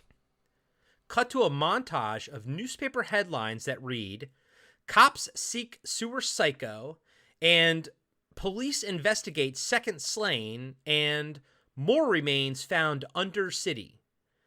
Back in the police station, Detective Madison asks for a volunteer to check out the sewers with him. He gets a bunch of lame excuses until Officer Kelly, Perry Lang, agrees to go with him. Madison agrees, and Kelly says he's going to need some boots or something. You bet. And I like how he's like, so Madison says, you bet, and then Kelly's like, all right, you bet. I don't know. I fucking love the way Perry Lang does his thing in this movie. Yeah, it's very casual. It's that non-acting way of acting. Yeah. But it's also like this young gusto to it, like this young devil may care attitude about it. Did you ever watch that TV show, The Shield? Fucking yes. Do you remember the blonde guy on that? The kind of football-y looking dude? The one that, spoiler alert, gets killed by Walton Goggins dropping a grenade in his lap. Yep. Yeah, that guy, I love that show, and I love all those actors. That guy, like, similar vibe to me, like they're like a cool, like a guy, like a surfer guy, like a casual dude that you just would want to hang out with. Dude, when you said, have you seen The Shield, I knew what character you were going to sort of make the equation to. And I almost think, like, if this character of Kelly, police officer Kelly, was able to grow up, he might have actually turned into that guy on The Shield. And then get blown up with a grenade. Dude, I think about that death once a month. That disturbed me. Because also, I liked that character, too. Because he was, like, probably one of the least corrupt of the corrupt cops, Yeah, what an interesting show. If you guys have never seen The Shield, you should check it out. It's good. It's one of the, people always talk about, go watch The Wire. Go watch The Shield. Michael Chiklis, when he was like just a beast after being the commish on TV. And you finished The Shield. You made it all the way through, right? Yeah, I did. Yeah. Great. And it ended great, too, so won't give away the ending, but it's one of those shows that actually fucking has a satisfying ending. I think because the creator already, like, he knew how it was going to end when he first created it. Yeah. Versus, like, Lost. Yes. Which they got lost at the end of that one. Yes. Well, that's also fucking J.J. Abrams' MO. So, But very good call about equating Officer Kelly to that character on The Shield. Same vibes. Same vibes. Yeah. At the requisition desk, a sergeant is handing Madison 2 gas masks and says that these will help if they hit any sort of methane pockets. By the way, I had to pause the movie for like 10 minutes to figure out what to call this. Like, and also too, sometimes when I'm breaking this down, I was like, how do I explain the sewers? Like, how do I explain where they are? So here I was like, what the fuck do I call this? I was like, I guess requisitions? I don't know. But it worked for me. Thank you. At least you know what it is, right? So they have I just realized this is your second sewer movie because Them was sewers. And we're gonna get shades of Them when all the police officers go into the sewers, and it was also filmed in the L.A. River too. So yeah. Yeah, there you go. Yeah. So in case they hit some methane pockets, which of course will come into play, they have gas masks. Then he looks perplexed and asks Madison, who cuts his hair? Everyone's like, Madison fascinated. I know with his hair. Madison says he does. The sergeant says he needs to see a hairstylist. He's like, you let your hair grow down and you whip it across. Nobody will be able to see it. I love how fucking the sergeant is giving him like hair tips, But that guy had a full head of hair though. That guy had yes. Don't talk about my hair. I'm very sensitive about it. I love how Madison just kind of like looks at him for a beat. Robert Forster just kind of looks at him and he's just kind of like, okay, and takes the gear, kind of doesn't say anything. Yeah, right. Just then, a sketchy looking guy with something under his shirt and a wire running up his face walks into the police precinct. He walks up to the sergeant Madison was just talking to and says he killed the men in the sewer. The sergeant says they'll take his confession downstairs, but the man says he didn't come to confess. He came to kill the rest of them. Madison and Officer Kelly hear this and look over at the man as he opens his shirt to reveal what might be a bomb attached to his chest. There's only 115 seconds left on the timer and it's counting down. The bomber says he cut up the victims with his knife. The sergeant asks, "Why would you do it, son?" The deranged man said that they told him to. The voice is on the radio. And I like how he's like, on the radio. He does this on the like radio? Yeah, totally. I wrote that down. The radio. And he kind of does the pitch and everything. Yeah. Again, every little character in this movie is fun. Well, the way the sergeant delivers his lines in this is great. Yeah, no, that's another character. The sergeant this is like his only scene, and Yeah. I always like him. I think he's really good. Now it's like, I feel like it's legit. That's how you handle people like this. Yeah, because he does it very calmly, doesn't get excited. Yep. On the radio. On the radio. I'm gonna be the one girl. What's this asshole smiling about? Adventures of Ford Fairlane. Go listen to our fucking review of that one. Great movie. So Officer Kelly says, Madison, he's bluffing. Take him to the left. Madison tells Kelly to cool it, but the patrolman keeps slowly going for his gun. Madison gets frustrated and says to the man with the bomb, "Buddy, you want to know the truth? I used to be a left-hander. They made me a right-hander. I wanted to be a priest. They made me into a cop. You want to blow the joint up? I don't care what you do." He starts to leave the room and he says, "I stopped wanting to be a cop last week." As the guy follows Madison with his eyes out the room, Kelly grabs him from behind and holds the gun to his head while Madison rushes over to grab the explosives. So it was a good fake out. He was basically just fucking faking him out and drawing his attention away. As the timer counts down to 0, Madison and the sergeant try to disarm the bomb, only to discover that it's a toy radio. Madison yells for someone to book him. Radio! I'm gonna be the one girl. I'm gonna be the one. Fucking Wayne Newton's ripping him a new a-hole at the end. And there's a teardrop coming down his face. Tears roll down his eyes. It's my favorite scene in the movie. And then Wayne this Newton, guy crying. Fucking, what's this asshole smiling about? And I love when Ford walks out of the recording room and just explodes that girl's tray of fucking drinks, and he doesn't even give a fuck. He's just like, yeah, whatever. Nope. What are you supposed? Who are you supposed to be? What he said? Pain. He's like kooky. Oh, guys! Now, one day we may do this podcast so long that we just revisit movies that we did in the first season. The remastered version. Do a remastered, yeah. Okay. Cut to. I'm having fun with this review, man. Cut to Officer It's Kelly. like a wrap-up After Dark mixed in with Alligator. It really is. If you're interested in joining our Patreon, go to patreon.com/podcastingafterdark. Sign up to our Patreon for more fun stuff like this. This and the Carpenter Factor. I mean, it's all good stuff. Carpenter Factor, we cover every single one of John Carpenter's movies, starting with the first one, Dark Star, all the way up to The Ward. We're gonna work. Each month we cover a different John Carpenter film and we talk about it. It's like a freeform discussion with a little bit of structure. Anyways, it's on Patreon. It's totally fun. Check it out. All y'all Patreons who are listening to this, you know how great it is. If you're not a Patreon member, consider becoming one. It's totally worth it. I think I said that twice. Totally.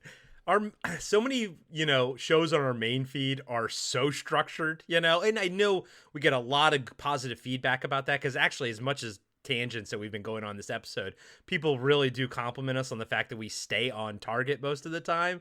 But I do enjoy the fact that the Carpenter Factor and Wrap Up allow us to be a little bit more freeform with our discussion.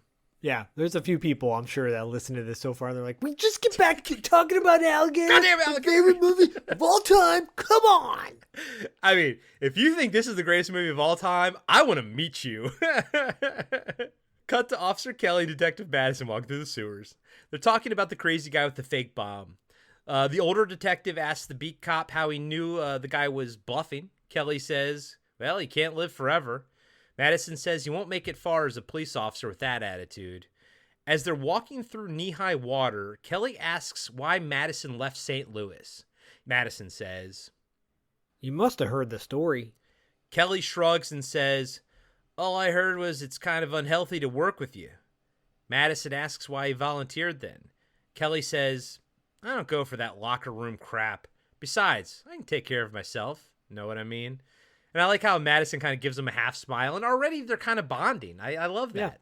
Yeah, they're bonding. The two officers come to a dead end and they can't seem to find it on the map. Madison says the maps aren't complete. Some of these tunnels date back to 1890. They start walking again and Kelly says, "Well, as long as we get home before supper." They arrive at another part of the sewer and it looks cloudy. Madison says, "Methane. Use your mask and don't light any matches." Foreshadowing. Foreshadowing 101. Foreshadow. As they walk through the gas-filled area, Madison goes on, "I saw a methane explosion in St. Louis once. Blew a hole in the street. Goddamn bus fell through it." and Kelly says, "Yeah, well, at least we can find our way out of here." They keep walking until they come out of the methane-filled area and into a new junction.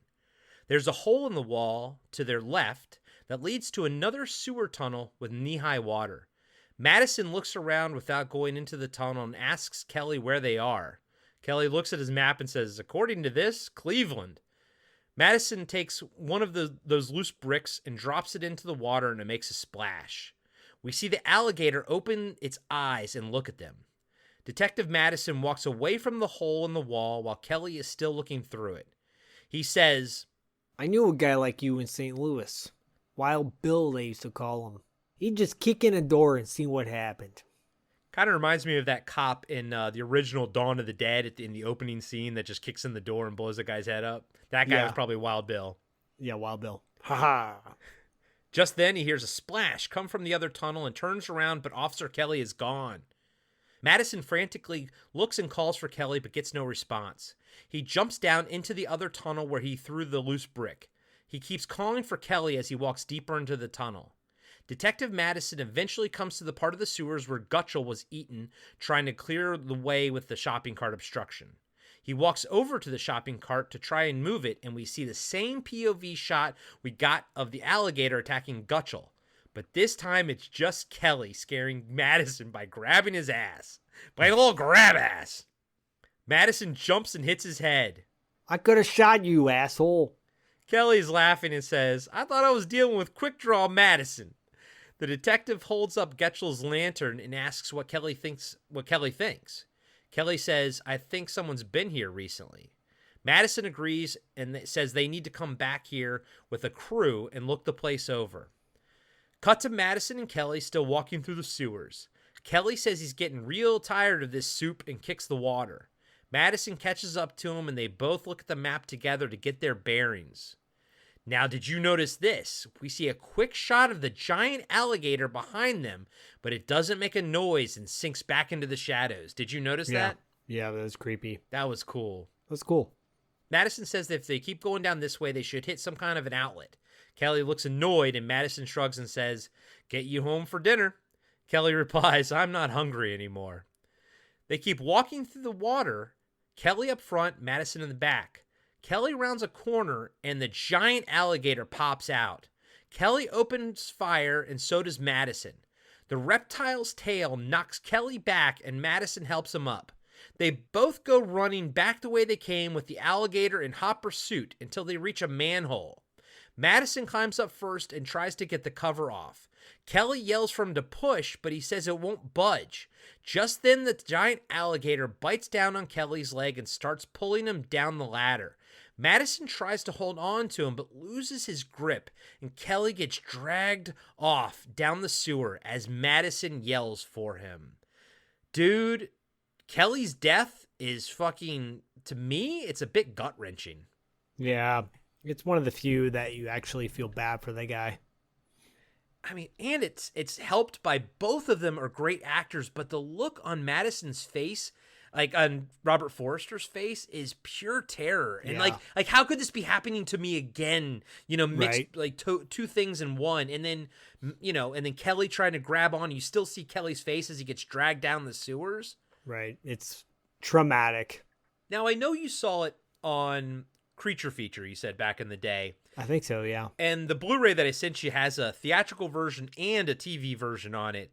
Do you think you watched, did Creature Feature, would it show the TV version or would it show the theatrical? Probably the TV version. I didn't watch the TV version though. No. So I mean, me neither. But like, do you remember this? Do you remember like Kelly's death? Or I think so, yeah, because it's not really gory. Okay. Did you remember the kid's death later? Yes. In the pool? Yes. Okay. So they did show that. I think so. Okay. I think so. Okay. Not super certain, but I think so. Okay. Cut to Detective Madison waking up in a hospital bed. He asks the nurse how he got there, and she says, "You just popped out of a manhole at Campbell Street and started yelling alligator." She leaves the room. Madison says, "Jesus, Kelly." Then shoots out of bed and starts getting dressed. The nurse comes back in with Chief Clark and tries to stop him from leaving. Madison asks the chief what happened to Kelly. Did they find him? The chief says, "Nothing. Not a sign of you-know-what either." The chief tells him to stay in the hospital for a couple days and take it easy. Madison looks frustrated and says they got to go back down into the sewers. You think I'm going to lie in this bed while a kid I sent down in the sewers is unaccounted for? The nurse says that Dr. Lee, the psychiatrist, has to see Madison first. As Madison argues with the chief and the nurse, reporter Kemp shows up at the door. He smugly asks how Madison is feeling. The detective tells him to get lost, but Kemp says he's just trying to write a story. Then he goes on, "I hear you lost another partner. You know, that's getting to be a bit of a habit with you. I pulled out the files on the Baldwin Hotel shooting." The chief tells him to lay off. Kemp keeps pressing about what happened in the sewer yesterday, and the chief keeps saying no comment. Kemp says, "Chief, I'm not asking you. I'm asking Officer Madison." It's kind of a dick thing to say to the chief of the police. Right. The detective says that's exactly what they're going to find out. Madison and Chief Clark leave the hospital and go to see Dr. Marissa Kendall, played by Robin Riker. Doctor. She's extracting venom from a rattlesnake. She's doing this, by the way. Robin Riker is holding on to that rattlesnake. Yeah, and that's really, like, they still do that to this day. That's how you extract venom. To this day, that same practice of, like, into the cup with this, like over a piece of plastic or whatever. It's like a dental dam or something they're putting over this cup. It's how they do it to this day. Which means, I mean, you can't fuck up. Like, you have to hold on to that snake's head and its, back end, right? And I mean... That's how you get anti-venom. Yeah. Yeah. But I mean, the fact that the actress, Robin Riker's actually fucking doing it, I can't imagine the insurance companies would let you nowadays, unless it's possible that rattlesnake had its venom glands removed, but I can't imagine that the insurance companies would let an actor hold the snake like that. No, I wouldn't want to do it. Yeah, Nope. If I was Robin Riker, I'd be like, I quit. Nope.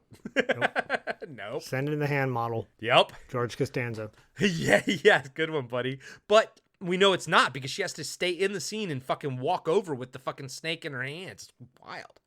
But yeah, she's extracting the venom. And she tells them that the largest alligator ever recorded was around 15 feet. But in the sewer, it's not possible. Even in a zoo, they don't grow full size. Detective Madison says... He was bigger than that. He was huge. That's what she said. Whoa! She says that an alligator half that size would starve in a week. Plus, there's no sunlight. And there are toxic fluids and gases. Not to mention how it got there in the first place. Your father's how it got there in the first place. Your angry father who never gets brought up. No, I think he probably dies when she was young, and then the mom goes crazy. Yep. Madison goes on. You're looking at the one who saw it, and it was big. She tries to be practical and suggests that he's mistaken because of how dark it was. Madison closes the book he was looking through in frustration and thanks the doctor for her help. He asks to borrow the book, and Marissa says he can keep it. Madison leaves the room, and the chief asks if there could be another animal down there that could possibly be this size. Nothing I know of. The chief thanks her and leaves too. Cut to Chief driving Madison back to the precinct. And clearly they're like up in, the valley area that they're driving through again. Yeah. No. Doesn't look like Missouri. No, not at all. Madison complains about Dr. Kendall, but the chief says it was worth a try. She's the leading authority on alligators. The chief goes on and tells Madison to give it up. It's just one of his nightmares. Madison shoots back. Nightmare your ass. There's something down there. Now it'll take a lot of guys, but we'll flush it out. The chief replies, the only thing you're going to take is a leave of absence. Read it and weep. He tosses Madison a newspaper and the headline reads, Lightning strikes twice. City detective loses partner again. Madison reads the article out loud, and it talks about losing Kelly in the sewers and the Baldwin Hotel incident with his previous partner. Cut to the police locker room, and an officer is reading the same article out loud for the rest of his fellow officers to hear. His dialogue picks up where Robert Forster's sort of ended, and it creates like a great little edit. Yeah, I'm like, man, they talking shit about their fellow cop? Well, that tracks. Well, I think it's also because, Kelly was probably more of one of them because he was a patrolman, and then Madison got him killed, True. That's true. And Kelly was liked. He was a likable guy in the office. Yeah. Is this the one where there's a sticker behind the guy and it's like it looks like an alligator? Well, Robert Forster finds an alligator in his. Yeah, but there's a sticker behind the guy as he's reading, and it intentionally looks like an alligator mouth. Interesting. I didn't pick up on that, but that. Oh, okay. Go back and I'll gotta rewatch it. Look for that. Madison walks into the locker room and says, "Hey guys." Yeah, because they're talking about him. Stop talking about me behind my back. The officer stops reading and everyone looks at him. Madison opens his locker to find a little rubber alligator toy hanging in it. Ha ha ha ha. Madison takes it down and says, "Nice." Then leaves. The officer goes back to reading the article out loud. And I like how they all clearly they hate him because they're just like, look, they don't even say anything to him. Nope. Cut to the reporter Kemp talking to Madison's nurse about his nightmares. The nurse says he was out on meds most of the time he was there, but he kept going on about alligators in the sewers. Isn't she violating some kind of HIPAA thing or something? She is, and Kemp needs to get sleep or something. He looks like shit, that guy. He kind of his bug eyes and his deep socket, his dark circles under his eyes. Well, he's about to get some sleep soon with the fishes. Well, he just looks like that guy. He smokes way too many cigarettes. He's tan from almost the nicotine makes you tan. He is. I couldn't tell, was it a spray tan or something? Because but it was way too early. I don't think there was really spray tans back then. Like a nicotine tan. Yeah. No, you're right, dude. You're right. Yep. Oh man, his breath just his little yellow teeth, Yeah. Come here. Give me a kiss. Oh. Kemp asks, alligators in the sewers? Cut to, we see Kemp walking through the sewers that Madison and Kelly were in a couple days before. He has a flashlight and his camera. As Kemp is walking through the muck, he sets up some scenes and takes some pictures. He hears a low growl but thinks nothing of it, so he moves deeper into the darkness. Kemp stumbles upon a dead dog, and he takes a picture of that too. He eventually makes his way to where Gutchell was attacked, and Kelly scared Madison by grabbing his ass. He takes a picture of the shopping cart blocking the way, but this time, as he does, he's attacked from behind by the giant alligator. Kemp is able to keep taking pictures of the reptile as it attacks and kills him. Now, this is a Jaws reference, or is it Jaws 2 when the scuba diver gets eaten and they find his camera? I think it's the Jaws 1 to prove that it's a shark, isn't it? I thought it was Jaws 2 when they find the camera. Maybe it is Jaws 2. I'm trying to remember because it's to prove that this shark, that these people have been attacked by a shark. Right. Yeah. Yeah. Yeah, I forget now. Bummer. But it's a blatant ripoff of Jaws 2. Yeah. Or Jaws, the Jaws movies. Oh, yeah, of one of the Jaws movies and everything. I can't remember when. Right down to like, we got photographic evidence of this thing. Yeah. Yep. I mean, obviously people always compare this to Jaws in the sewers, Jaws in the city, but I think it does enough of it on its own to stand apart from that. Yeah. Cut to Madison looking through the book on alligators that Dr. Marissa Kindle gave him. He closes it in frustration and notices her picture on the back, so she's the author. Just then he gets a phone call. He says, "No, I was awake." Then he pauses and asks, "Kemp? I'll be right there." At the police station, Chief Clark shows Madison Kemp's camera in an evidence bag. He says it was caught in a grate by Tank 5. But there's no sign of Kemp, and the sanitation workers won't go in any further. The rumor is starting to spread. Just then, a clerk walks in with the photos that were developed from Kemp's camera. They look through the pics, and the alligator attacking Kemp is clear as day. Madison asks if the chief believes him now. He says that he'll get the herpetologist to take a look at it. Who? The snake lady. The clerk who developed the pic says, "Imagine clicking away on your camera while that's coming at you." Madison says, "Well, he'll make the front page. Anyway, that's all he really wanted." So now they have definitive proof as to, what's happening. Now, yes.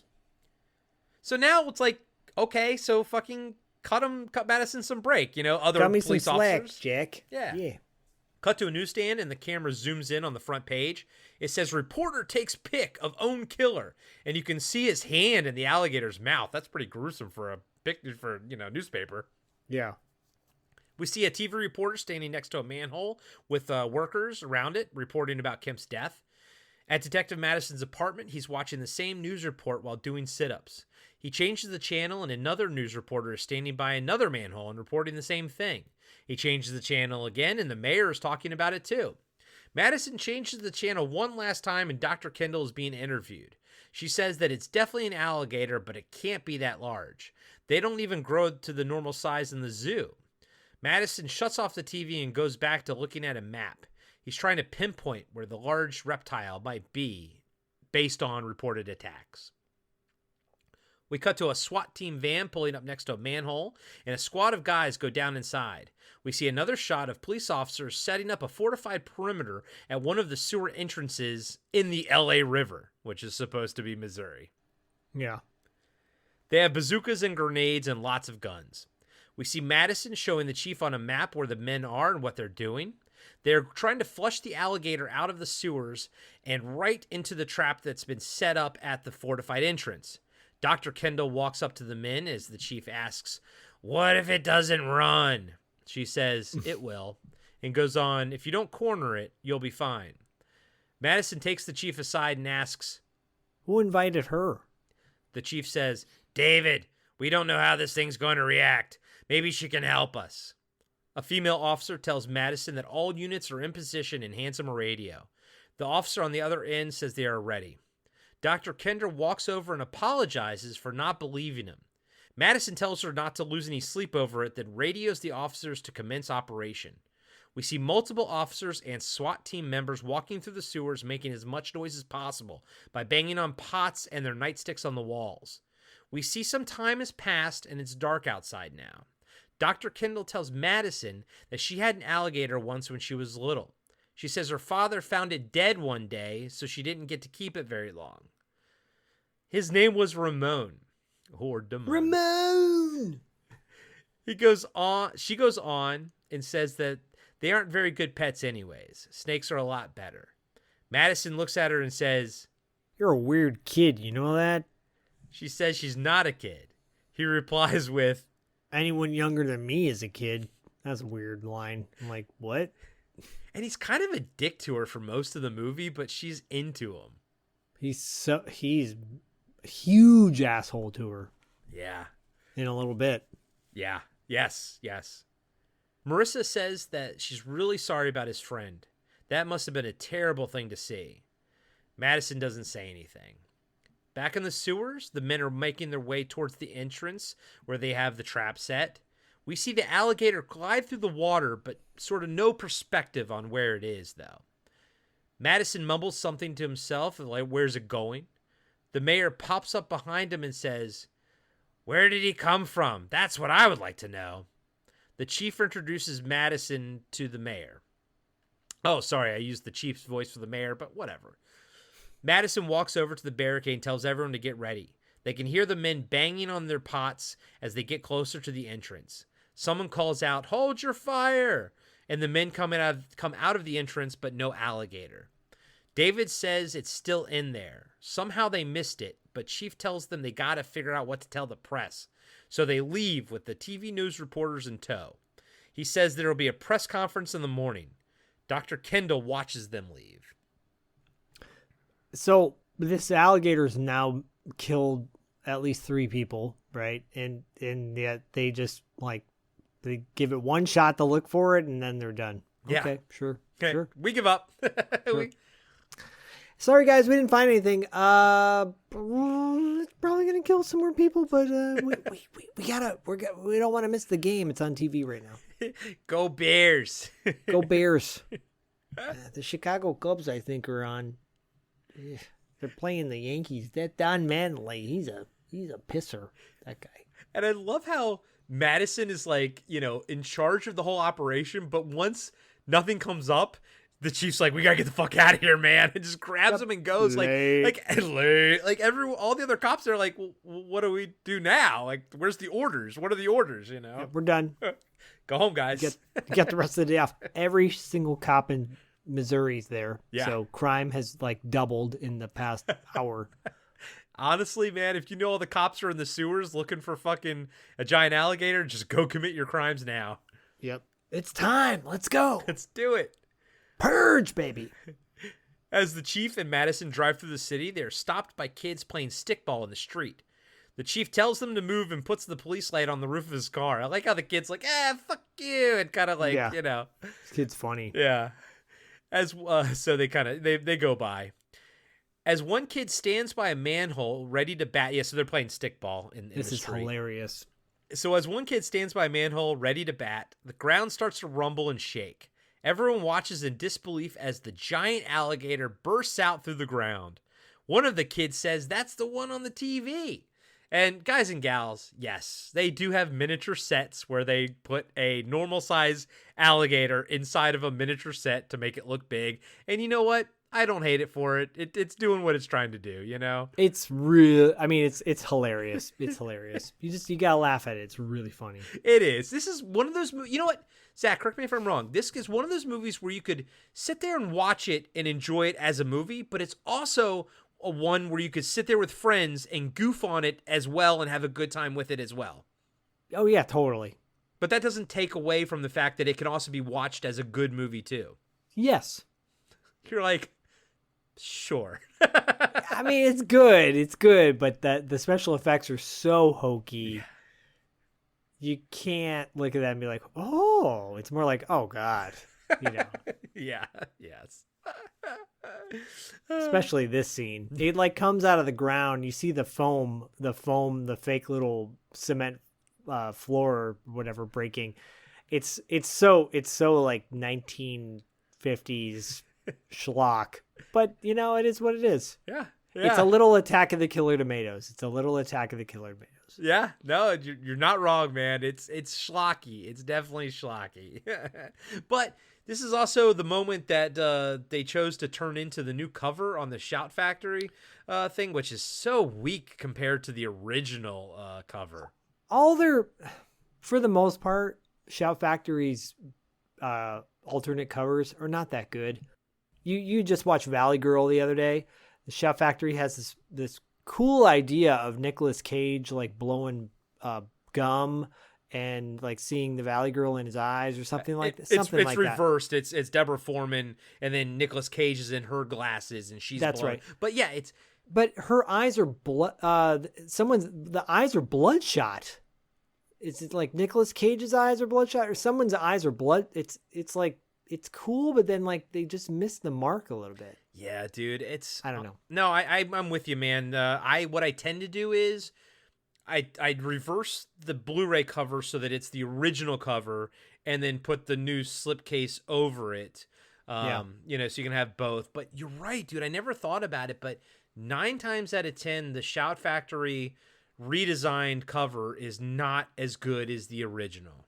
Yeah, Vinegar Syndrome's the only company that puts out an alternate that's as good or better. Case in point, the Dude designs. Yeah.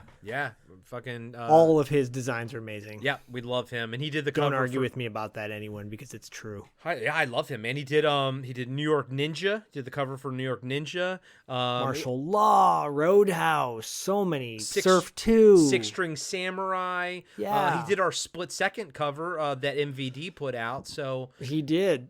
Go check out. Go follow the Dude Designs on Instagram. He's fucking awesome. He's cool. Yeah. Everyone goes running, and the one kid goes inside his apartment to grab a knife. Outside, a police officer is driving down the street with his lights on, but when everyone comes running around the corner, he slams on his brakes and crashes into another car, rolling his. He can't get out of the door because it's bashed in, and his car's on fire. He's in a bit of a pickle. So the cop... It's hilarious. This scene is so funny. It's just like, it's so schlocky in a good way. Yeah. So the cop climbs out of the window and is immediately attacked. I mean, he sees the alligator coming, but he's like, I got no other option. I'd rather be eaten than burned alive. So, help me. So he gets attacked by the fucking thing. It rips his fucking leg off while the little kid watches in horror from his window. Then we see the alligator walk down the street. Cut back to the scene of the attack, and there are cops everywhere. Dr. Kendall walks over to the chief and Detective Madison. She says that he'll go for water. She elaborates. He's expended a lot of energy, and he'll look for a place with water to rest. The chief, who is very excited right now, says, "That's wonderful. We got rivers, we got canals, and we got that lake right over there." And of course, cut to a shot of the alligator going into the lake. Cut back to the chief telling the mayor that the safety of the public is his job. The mayor reminds him he has no job unless the mayor gets reelected. We see Detective Madison and Dr. Kendall talking to the one kid who saw it. Madison says, "Give this lady an idea of how big he was." Hey, give this lady an idea of how big he was. I'll tell you how big he was. Then the kid goes, "What? Ew. That's not right, sir." But the kid is Don't great. put words in my mouth, kid. So he goes, "You know, in El Dorado?" And I like how she's like, he goes, Madison says, "The car?" "No, refrigerator, of course a car." And the kid turns into this 1930s, riffraff kid or something. Riffraff asshole. Yeah. Kendall leans in and says, "Wait a minute. You're saying it was as big as a car?" The kid says, "Yeah, of course you got to add the tail." Dr. Kendall looks at Madison with concern. Hey everybody, Corey here. I just want to let you know that we'll be right back after these short messages. Hey everybody, I'm Tim. And I'm Dean. And we're the hosts of Talking Back. We're a retro-based podcast covering movies, comics, video games, and more. Check us out every Monday where we hit the rewind button and dig into some of our favorite content from the past. We like to keep things fun, lighthearted, and informative. Do you feel like you need more nostalgia in your life? Then check out Talking Back. We're available everywhere podcasts are found.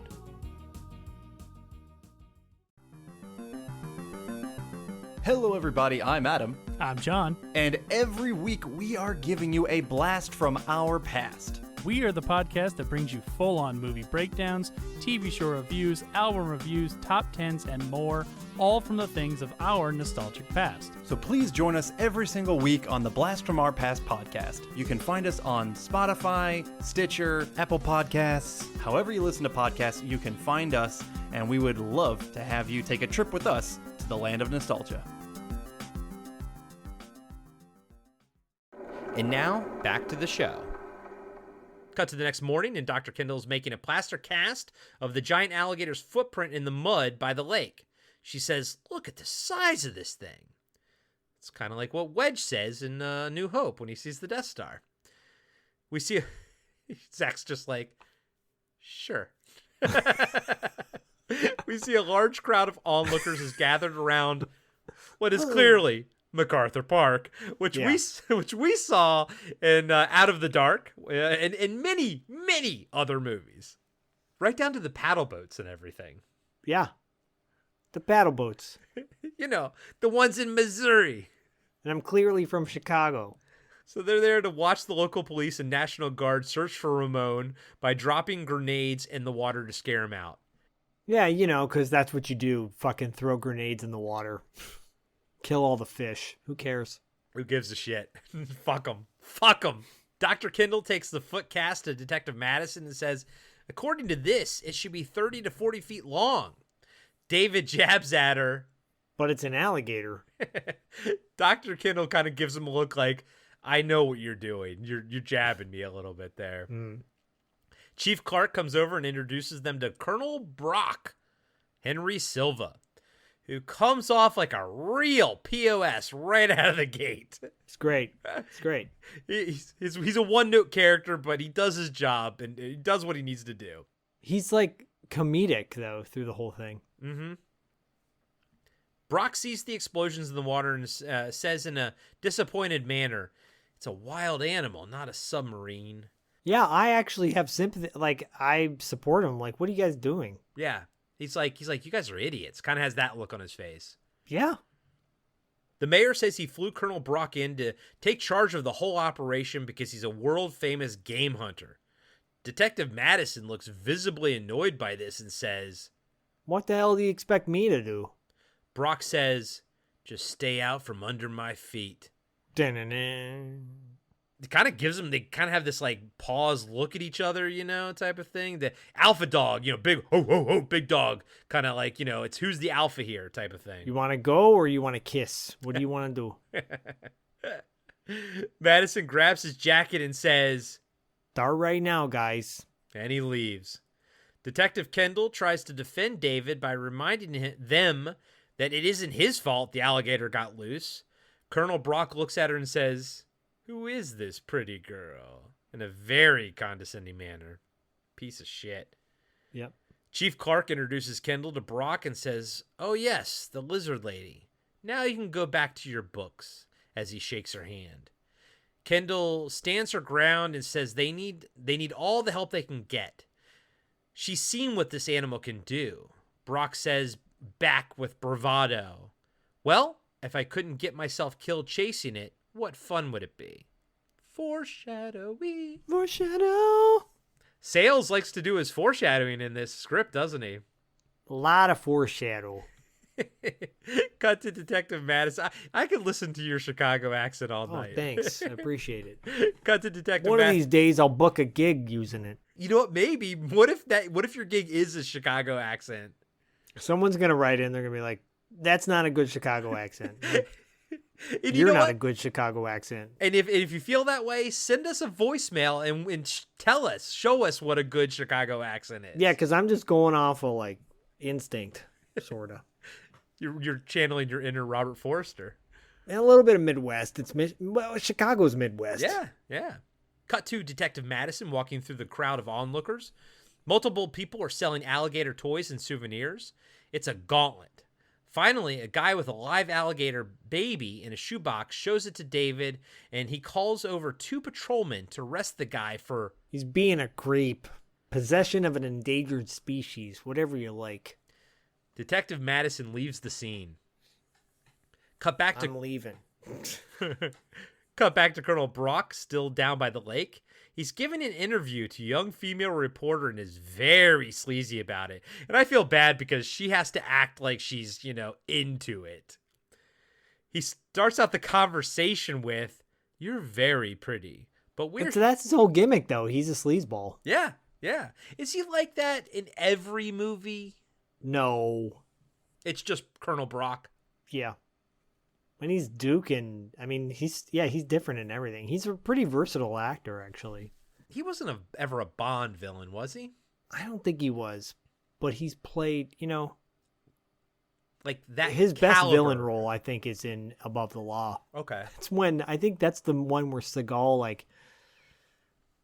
he stabs him in the knee or something like that.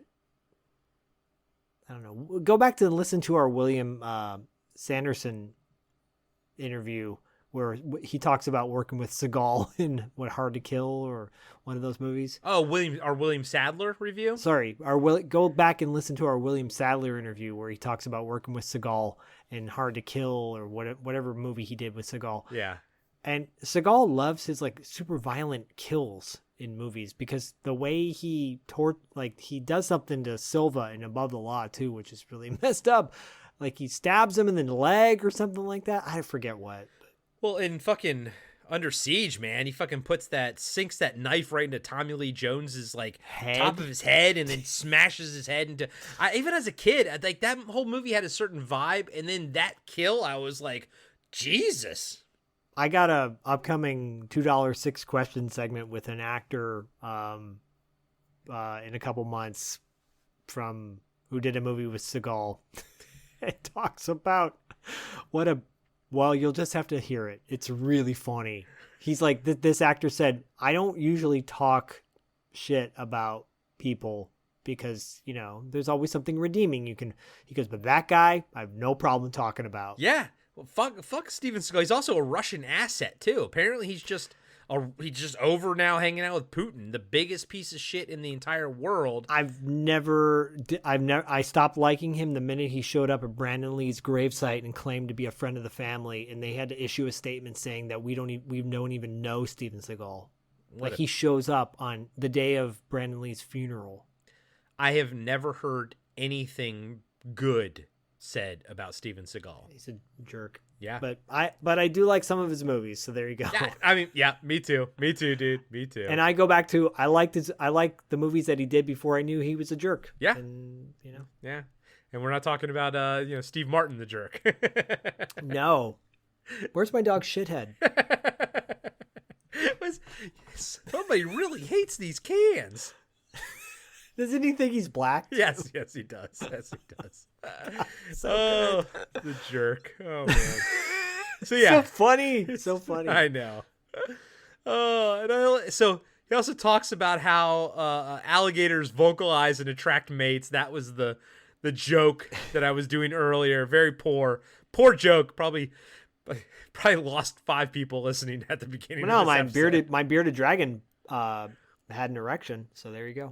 I did it. I did it. Mission accomplished. And I did note here that she acts like she remotely finds him attracting. Hey, acting, right? Yes.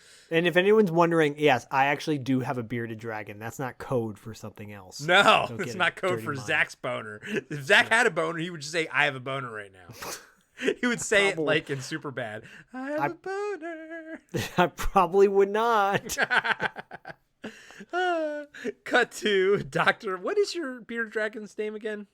Abolus. That comes from Bodhi has been in Dungeons and Dragons since he was 5, and we went on a name generator for certain attributes for D&D characters, and we typed in his attributes, and up came Abolus for this lizard character that Bodhi created. And then when we got Abolus, he was really bummed because we originally thought Abolus was a girl. He's like, I want to be a boy. And it doesn't matter, But and then we found out Abolus is a boy because male dragons have 2 dots under their tail. That signifies that they're male. Okay. Which is so weird. Interesting. Anyways, we've had him for 3 years now. Oh, okay. Love that guy. Bearded dragons are awesome. If you're interested in getting, and speaking of, this ties in with that whole alligators and feeding them and whatnot. Don't buy a bearded dragon. Don't buy any animals from a pet store. Any animals, because apparently they feed the bearded dragons salt pellets and sugar cubes to feed them, that's why most of these bearded dragons are sick and they don't live very long if you buy them from a pet store. Where did you get it from? Our friends had a friend who it was a baby. They got, I think it was like a litter of dragons from their bearded dragons, and they couldn't, this was during COVID, and they couldn't care for it anymore, and they needed to find a home for it. It was only like 3 months old, and we took it like 4 or 5 months old. Anyways, we took it, and we've had it ever since. It's my little buddy. I never knew his name. I've seen plenty of pictures on Facebook and everything, but I didn't know his name. Abolus. Okay. He gets along with our dog, and he's super cool. He sits on my shoulder, just looks at me. Very cool. Well, I had to take him into the vet actually last week, and because he had a respiratory issue. They get these, and it can be fatal. He got 1 antibiotic shot, and he was back to normal the next day. But the whole time he sat on my shoulder. I drove to the vet with him on my shoulder in the car. He just sat there looking at me. Oh, so cool. Anyways. And when he felt better, was he like, "I'm back, baby"? Well, he bats his eyes at me. He's like, "Hey, buddy. Hey, buddy." Yeah. He went, "I'm back in the New York groove. Here I am in the city with a fistful of dollars." I love that song. I usually say "I'm back, baby," and that's a reference to Seinfeld. You always go, "I'm back in the New York groove." It's like it's our thing that we just go back and forth with. What do you guys like more? Which reference do you like more? Or do you want us to mash them up? We're just gonna mash them up. Mashups are always the best. Cut to Dr. Marissa Kendall talking to Detective David Madison in her office. She's in the middle of telling him that she works too, and because of this, she's behind on her classwork and the experiment she's running. David pushes back. "My dear young woman, it's still out there." She says, "They'll find it, and your great white hunter will shoot it, and that'll be the end of it." He pushes back. "And you're not curious how it got to be that size?" Marissa says that she'll be there for the autopsy. Madison says he's putting some things together, and she's the only one that can tell him if the pieces fit. He gives her a smile, but then he sits on a water spray thing. So, it's all cute and everything. Cut to Detective Kendall showing Madison a slide of the blood extracted from the oversized dog they found in the sewer. She says it's been bombarded with some sort of hormone derivative. David asks, "What will that do?" She says, "In some cases, it will make little dogs into big dogs." She goes on, "If they've been throwing test subjects down into the sewers for years, there's no telling what combination of hormones the alligator has been exposed to." Madison says, "Maybe he'll die of cancer." Cut to Chief Clark and Colonel Brock, along with a handful of patrolmen, investigating an alleyway that's been completely destroyed. Trash cans and dumpsters have been overturned, and there's trash everywhere. Colonel Brock finds a huge pile of alligator shit. We cut to a news reporter telling residents to be careful that the alligator is still at large. We see a helicopter fly over a suburban neighborhood. There's a top-down shot of all the houses with pools in their backyards. The camera goes back down to ground level, and we see Ramon is in one of the pools, but he's hidden by pool toys and leaves. He's just chilling like a villain. Ramon! At Slade Pharmaceuticals, Dr. Kendall and Detective Madison are talking to Arthur Helms about the hormones they are testing. They're experimenting on a calf that's almost the size of a fully grown cow.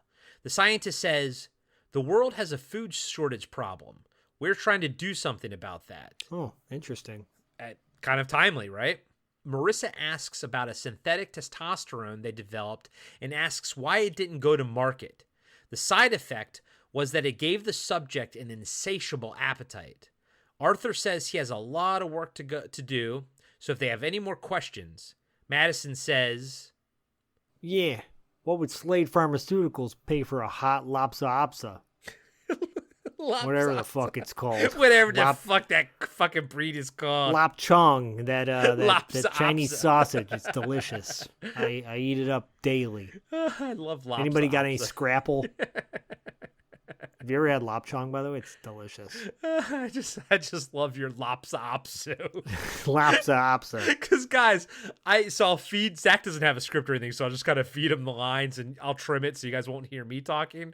But I just love how he didn't even fucking care. He's like, lopsa. Fuck it. One take, nailed it. One take, Johnny. Love it. You know how you make a hormone? After you have sex with her, tell her you can't pay her. I love your fucking Chicago accent. Cut to Arthur standing next to Slade in his office as the older man calls the mayor to complain about Detective Madison. At the police station, Madison chases down the chief to tell him his theory that Slade and his cronies are involved. The chief just looks at him and says, "I'll need your shield. David, you're off the force. You pushed too far." But he's not wrong, though. But we get it. It's the whole point, have politics, yada, yada, yada. Politics, yada, yada, yada. David protests, but the chief walks away. A poor patrolman walks up to Madison and hands him a paper and asks, "Homicide?" David says, "Not anymore," and walks away. After David cleans out his locker, he sneaks into the evidence room and grabs the fake bomb the guy used earlier and a stick of dynamite that just happens to be in evidence also. And by the way, you can't fuck with dynamite, man. It has to be dry and in a cold, dry place because I think if it gets damp, it becomes volatile. Well, as we'll discuss in a future episode of something on Patreon, yeah, dynamite is like apparently these directors think that you just it's the Warner Brothers cartoon. Just grab a stick of dynamite and shove it in a box, and suddenly you know how to make a bomb. Doctors know how to make bombs. Detectives know how to make bombs. It's a stick of dynamite. How hard can it be? You light the thing and then boom, boom, boom. It reminds me of, I can't remember if it was in the comic book of the Tick or the cartoon, but he always says, "I'm nigh invulnerable. I'm only vulnerable to whatever the plot calls for." And I feel like sticks of dynamite are just there for whatever the plot calls for.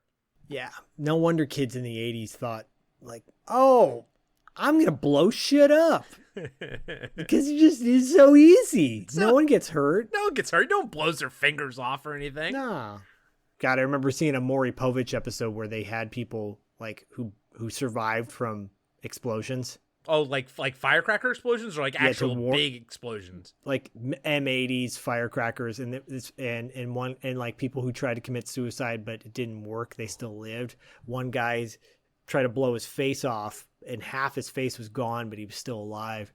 He's like, "I've learned to accept my life and I love my life." It was horrible. It was like, oh my God, poor guy. But yeah, it was like missing one cheek. Oof. Jesus Christ, man. Yeah. Maury Povich.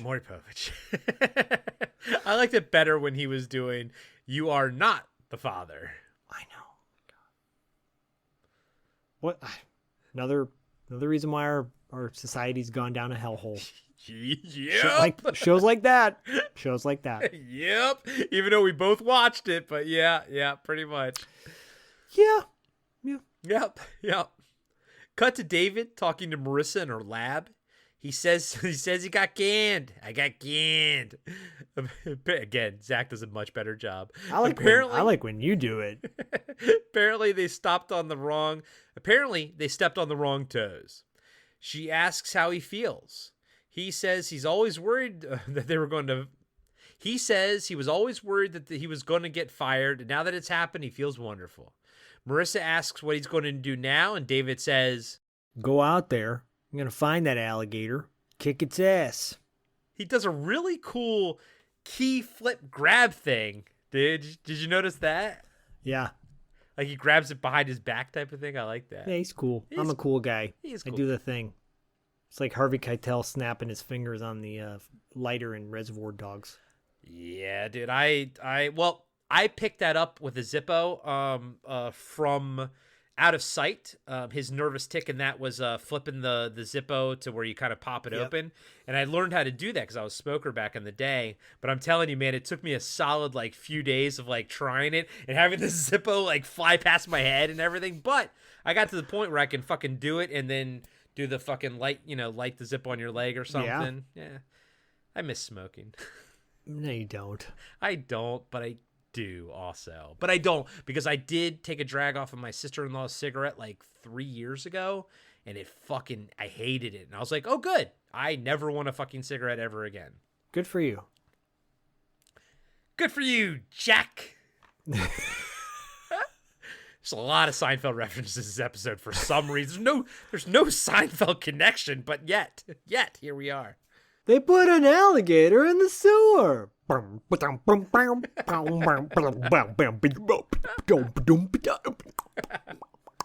Perfect. I'm not even gonna elaborate. Fucking perfect. And I love how she's clearly turned on by this, and she says, "When do we start?" She's so into it. She's so into it because it's one of those things where it's like she's into him because the script makes her be into him. She would never be into him. No, he's like twice her age, and he's an asshole to her most of the movie. Cut to David, Marissa, and the sewer worker Callan from the beginning of the movie are walking through the sewers. David is making small talk by asking Marissa about previous boyfriends. They eventually make it to Ramon's lair, where the shopping cart, is obstructing the water and Gutchell died. David tells them to split up and look for anything that doesn't belong there. Marissa adds they are looking for alligator nestings. They all split up, and Dr. Kendall eventually finds a dead dog and a pipe. She screams and everyone comes running. Once she composes herself, she says, "I'd venture to say there are other animals stashed around here too. I think this is his own base." Madison asks if Ramon will come back here. Kendall says if he can get back in the sewers, it will surely try. Callan says, "Fuck this," and exits stage right even. Cut to the mayor talking to Slade about putting up the money for a reward for the capture of the alligator. Slade says he'll take care of it. They're in his rich backyard, and a wedding is being set up for the next day. Slade tells the mayor they have 4 products right now tied up in the Food and Drug approval process. There's a lot of politics involved with that, and if any of this got out, it would mean big trouble for all of them, including the mayor. Slade introduces the mayor to his future son-in-law, Arthur Hill, which is weird because his IMDb credits him as Arthur Helms, but the subtitle lists him as Arthur Hill. Did you notice that? I didn't notice the difference, but I definitely had the subtitles on and saw Hill. Yeah. Yeah. And by the way, Slade is not a good name for the villain. No. It's not a good name. No. It's like a cop name, or it's like a action guy name. Yeah. Should have been like I don't know. Something generic, Slade's too cool for that. Slade is too cool. It's the name of a cool rock band too. It should be like Madison should be Slade, and Madison should be Madison Pharmaceuticals, and Slade should be Robert Madison Forster. Pharmaceuticals makes much more sense. Yep. Yeah, I agree with you. Are you playing with Fozzie? I am. No. Come here. Come over here. So cute. I was wondering where he was. Yeah, she comes up. She does this thing in the morning. She wants me to. She lays at her. If we don't let her sleep on the bed at night, she'll stay outside the door, and she'll wait by the door for me to wake up at 6 to feed her. Yeah. If she sleeps on the bed at night, when I start stirring around 6, she'll put her paw on me to basically wake me up. But then she'll put her head down to let me sleep. If I turn and look at her, she's such a smart dog, so sweet. She's the best. You're the best. Well, I hope she sleeps with me whenever I come to visit. Oh, she will. She'll want to sleep up here with you. That's fantastic. I'm all for that. Then he says Arthur is his number one boy, almost kind of like Joker saying about Bob being his number one guy. So it's weird because you don't really get the sense of it right now, but Arthur's also going to be his son-in-law soon. It's his wedding also. Yeah, it's a kind of a surprise. I'm like, oh, okay. That was not expected. Yeah. Cut to David bringing Marissa to his apartment. He introduces his dog Snaps to her, which is also weird because that was the name of the dog that got snatched from the store earlier that he was talking about. So I was like, I didn't pick up on that either until this viewing when I was taking notes and I had subtitles on. And I was like, Snaps? Isn't that the name of the one that got fucking absconded with? Yeah. Okay, sure. Yeah, I guess he's not a clever guy. He feeds Snaps, again, he's also not a good dog owner. He feeds Snaps some corned beef hash. Was that the corned beef from a can? Yeah, like Terry Bro Shiplo. Terry Bro Shiplo, yes, fucking check it out. I can't believe Chip beef. That's what it was. Chipped beef. I can't believe that guy was fucking the voice of whatever from Power Rangers, and he was also in the Blob remake. We talked about him then too. It's so weird. I told you this too. The one guy who has the puppets on Check It Out. Yeah. He's on 3rd Street Promenade, always singing. Dude. And you're like, you can't just pony up and sit on 3rd Street Promenade for you have to like reserve a spot. It costs money. So weird, dude. So weird, dude. If he's there when I'm visiting and we're walking around, I want to get a picture with him. Oh, hells yeah. So he feeds fucking the poor dog corned beef hash while Marissa calls her mom and tells her she'll be late tonight. Her mom says it's a school night and she has homework. Clearly the mom has, mild dementia or something. Cut to my favorite fucking scene in this entire fucking movie. It's a kid's birthday party at night. This is great. It's fucking great. 2 12-year-old boys dressed like pirates drag a smaller 9 or 10-year-old kid out to the pool and make him walk the plank, aka the diving board. Typical 80s asshole kids. Yup. They walk the kid out to the edge of the diving board, and even though the boy is blindfolded, he looks down into the lit pool and sees the alligator underwater with its mouth open.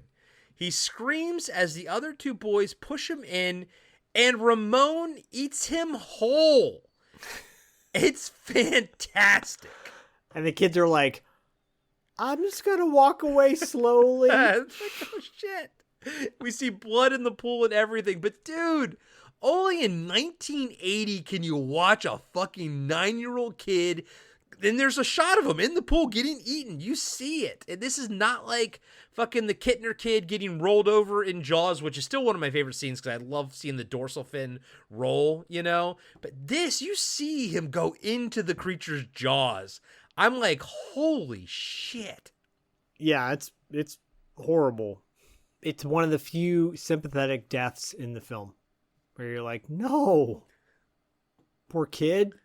And at some point in the 80s, I don't know if it's around 85 or so, we stopped seeing kids getting killed this sort of brutally, Yeah, there was like a what do you call it, moratorium put on. I don't know if it was intentional or not. I'm sure it was. Just speaking of smoking earlier, just like they were, they banned smoking from movies. We can't show people smoking because it encourages young people to smoke. Oh, really? Just like heavy metal music and forces, kids to go out and kill people and worship Satan. Like, really? As someone who started smoking cigarettes in high school because I thought Chow Yun Fat was the coolest guy in the whole world, I am the example. You know what I mean? Yeah, honestly. No, and truthfully, as far as like giving an actor business in a movie, nothing is cooler than smoking. You're right. Things influence, and this is coming from a guy too who's heavily influenced by things that he sees on TV. I get it. But still, the characters, if a character is a smoker, he's a smoker. Like, who cares? Yeah. Yeah. Whatever. No, you're right. It shouldn't be the movie's responsibility to not portray that. It should be the parents teaching the kid how bad smoking is. Exactly. And, if you're going to have a kid get harmed in some way, it is what it is. Sometimes kids get eaten by alligators in the pool. It happens. Yeah, it happens. In Florida. Yeah. And Missouri, apparently. Cut back to David's apartment, and Marissa just got out of the shower. And then David comes down and goes, "This is where I used to live. My old apartment." I was not expecting that, but good one. Good one, boy. No, I liked Bare Naked Ladies back in the day. I love that song. Yeah, it's a good fucking song, man. Actually, that whole album I thought was really good. Haven't listened to it in years, but I had it. That song was on 90210.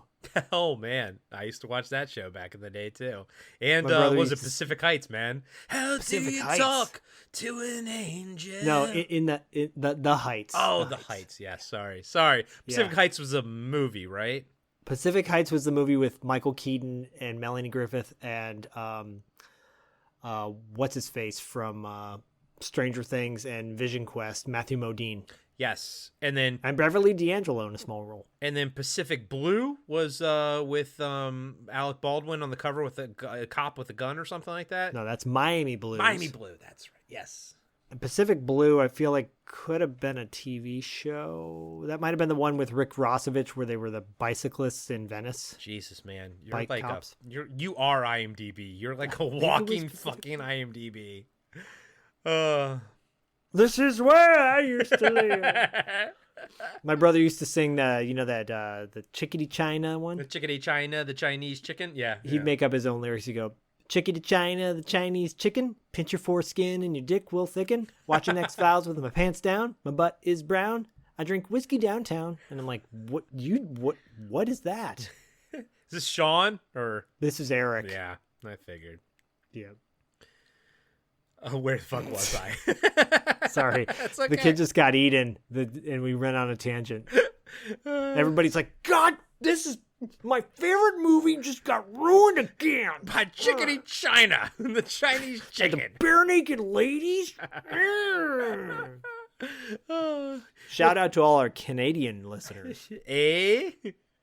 And of course, like, she didn't even dry her hair off, so like her shoulders, the sweatshirt's like all like wet and everything, you know, like drenched wet. But you know, I guess she didn't want to smell like sewer over there. But he says when he met her, he thought she would be one of those tight asses. And then Marissa says, when I met you, I thought you'd be one of those people whose apartments looked like this. That's funny. That was a funny line. Yeah, it was. He laughs and says one day he'll shovel it all out. Then David sits down on the couch next to her and he says, We're going to go to dinner now, right? All the while, I'm going to be wondering whether or not you're going to be coming back and spending the night with me. She says, oh? David goes on, That's not exactly an answer. See, if I'm going to eat food and I'm worrying about a yes or no, it sort of hyper excites my metabolic rate. She cuts him off by kissing him. David says, Can I take that as a definitive yes? Marissa says, yes. He's got no game, dude. You're telling me I got game? No. You're telling me I don't have game? Yes. Cut to Colonel Brock walking out of a convenience store at night. He has a six-pack with him, and he gives one beer to each of 3 kids he's talking to. He wants them to be his guides in the city. You guys know the neighborhood.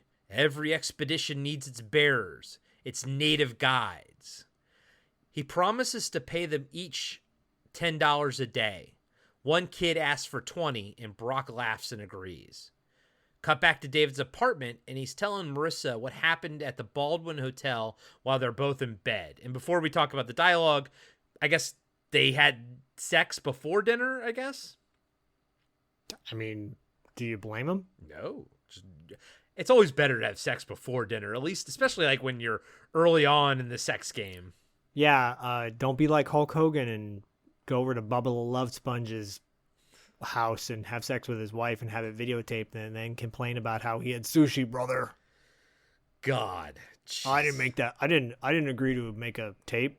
Yeah, what, really? Okay.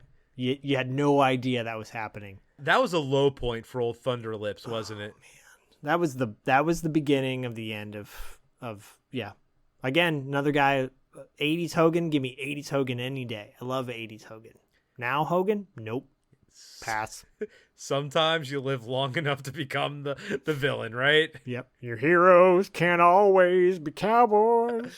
Did you ever like what Hollywood Hogan with the black beard? I did. I mean, it was fine. It was cool. It was a cool angle, like that he became a heel, and when he was such a baby face, right?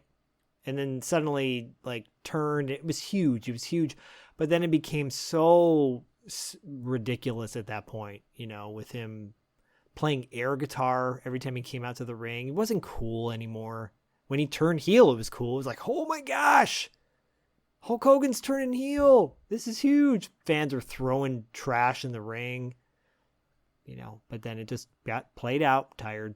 Like everything. And he had his match against The Rock, and you're like, dude, but you're looking at Hogan with this like fake, bad dye job beard. Like, it doesn't look cool. Yeah. It's not sexy, Jack. It's not sexy, Jack. Yeah. Well, did you like Hogan back then? I mean, I liked 80s Hogan, and I thought that, was that NWO? Was that New World Order Hogan? No, New World Order. Yeah. I mean, I liked that. I liked that era. I also liked Razor Ramon and stuff like that, but ultimately, I'd still always take 80s Hogan over anything else, I like when a faction comes in and like shakes things up, and it's like, oh my gosh, Carnage, what's going on? And everybody's like thrown for a loop. But then it became like, there was like 15 members in the group, and it just became over the top. And just keep it simple, It was like 4 guys dominating. X-Pac and fucking Brock Lesnar or Sid Vicious was fucking in it, and like it was too fucking big. They brought everybody in with the rotate, and then it just became over the top. Yeah, unfortunately. Okay. The reason we can rewatch movies over and over and over again, and we can also rewatch wrestling from the 80s over and over and over again. You're not wrong. You're not wrong, buddy. Again, go check out Territory Marks on $2 late fee. It's a great show if you guys like wrestling. All right, buddy. We got a lot of dialogue for you, so I'm going to feed it to you. So remember, he's telling Marissa about the Baldwin Hotel incident. I was looking at the guest book, checking the license plate numbers. This guy comes up behind me, sticks this thing in the back of my neck, tells me he's going to blow my brains out. Took my gun, gave it to someone else who was hiding. Made me lay on the desk, face down. I heard yelling upstairs, then the shots. The guy behind me ran. I couldn't move. It's like my legs were gone. When I finally turned around, Jerry was coming down the stairs. He was dying. Marissa says they had a gun on you. He had a roll of pennies he took out of the cash box. The only gun they had was mine, the one they shot Jerry with. I froze. There's a heavy penalty in this life for fear. I like that line, by the way. I think that's cool. Don't tell Henry Rollins that. What now? I don't know if I get that. You know that whole story about Henry Rollins? No. When he, basically, him and his buddy were, best of friends. He did a spoken word tour about it. Now, they're best of friends, and then his buddy got shot one night, and he ran. They were at their house, and his friend got killed. And he could have been killed too, but he didn't, He tells this harrowing story. It's horrible. It's so sad. Because Henry Rollins is such a great storyteller with his spoken word stuff, and it's so tragic that he lost his friend got shot and killed. It's like a best friend in the world that he lived with or something. And anyways, I feel like I've heard shades of that. Was never a big Henry Rollins fan. I think sadly I probably know him more as an actor than I do as a musician. Was he the lead singer for Black Flag? Is that what? Black Flag and then Rollins Band. But yeah. He did a spoken word tour for many years as well. Poet too. And my brother and I both were really into his stuff. Yeah. He's one of those guys where even though I was probably never into his music and stuff, I do understand that he's like his place in music history, and also his sort of intellectual level. He's a bit higher up there and everything. Yeah, he's a fascinating dude. I love that guy. That's cool, man. That's awesome. Anyways, that story was sad, but yeah. So when he's telling that story, it's interesting because it's such a heavy story for him to tell. But then it's this film has an interesting vibe to it because it's kind of campy intentionally. Yeah. And then hits you with this really dramatic story, and you're like, damn, dude. Yeah. And he's not the infallible cop. He is very fallible. And that's what actually I think makes Robert Forster's character interesting in this movie. Sure. And it takes an interesting turn here because Marissa, as she's playing with his hair, she says you can't blame yourself for surviving. But as she's sort of playing with the front of his hair, the sort of the bald spot, David looks up and asks what she's doing. She takes her hand away and he says, "Look, I'm fighting male pattern baldness. I'm a little sensitive on the subject, and I hope you don't mention it again." They both laugh. End scene.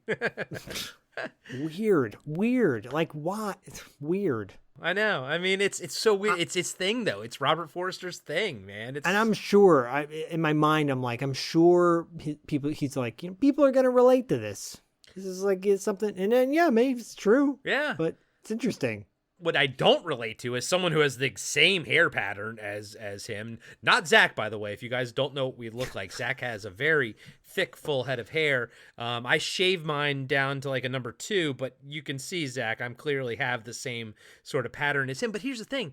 No one's ever like looked at me and said, oh, like a bald guy says, oh, we're the same. We have the same thing going on. It's like, what? No one's ever said anything like that to me. Yeah, that pet store owner is such a weirdo. So creepy. He's like, you and me, we're the same. Rob Forster's like, we are not the same at all. People who want to be BFFs with you say shit like that. Yes. I think that guy wanted to be BFFs or butt Fs with Back in the city, Colonel Brock and his men are walking down an alley that one of his men says people have heard heavy breathing coming out of it. They call it Booger Alley, which I think is fucking cool because booger's like this old term, like old school term for like something spooky and everything. And back in the day, dude, a lot of times this is going to be weird, but like Sasquatch shit is all over America. But people always think that Sasquatch and Bigfoot are only in the Pacific Northwest. But when you start like actually digging into like local areas and stuff like that, you'll find out like, oh, they call them the lake booger or something like that, and or something booger, and you just find out like, oh, it's probably a Sasquatch or something because there was no unified term, back probably before the 80s and everything. But I like the term booger because it's always like it's kind of a southern thing. It's kind of like an old school style of like saying like something spooky, something is scary, So I like how this is called Booger Alley. Never heard that before. I listen to a lot of Sasquatch podcasts. And I don't, so I was like, are there a bunch of boogers in there, man? Boogers in your nose. Magic nose goblins. That's a Ren and Stimpy reference. It is. Picking Boogers is a Biz Markie song. Yeah, dude. Oh, big rips to Biz Markie, man. So Colonel Brock readies his rifle. Oh, sorry. Hold on a second. Go back a little bit. Booger Alley. Brock asks where it leads to, and one of the kids says out to the railroad tracks. Colonel Brock readies his rifle and takes a swig from his Jack Daniels.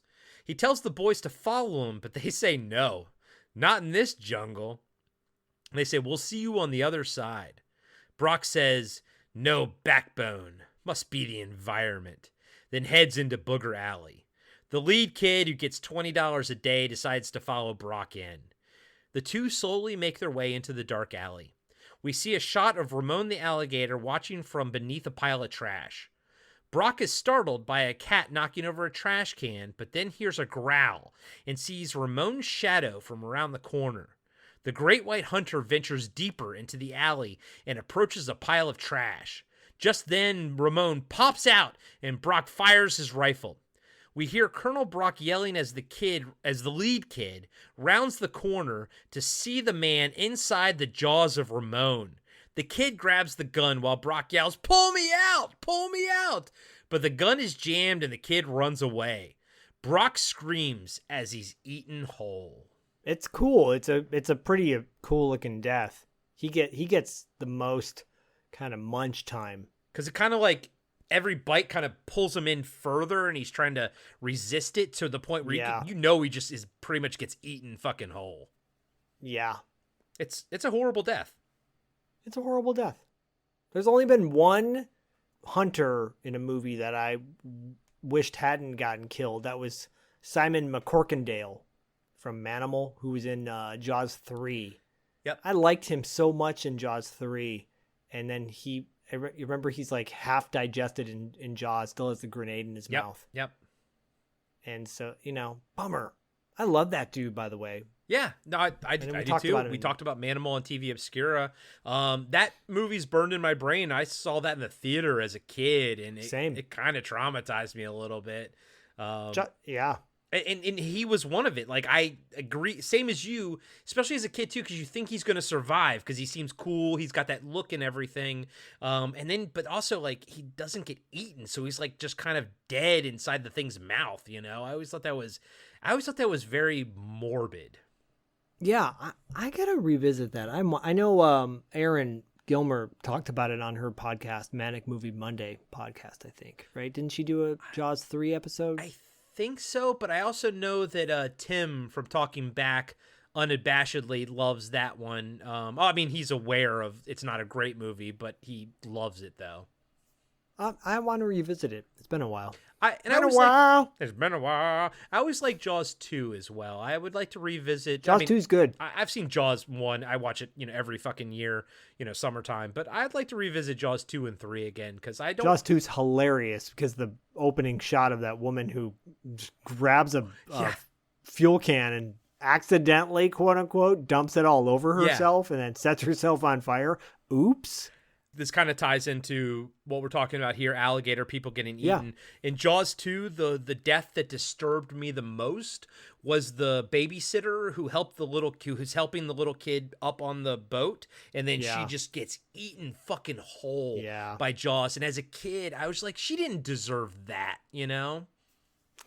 Yeah, I'm not a fan of people who die in movies that don't deserve it.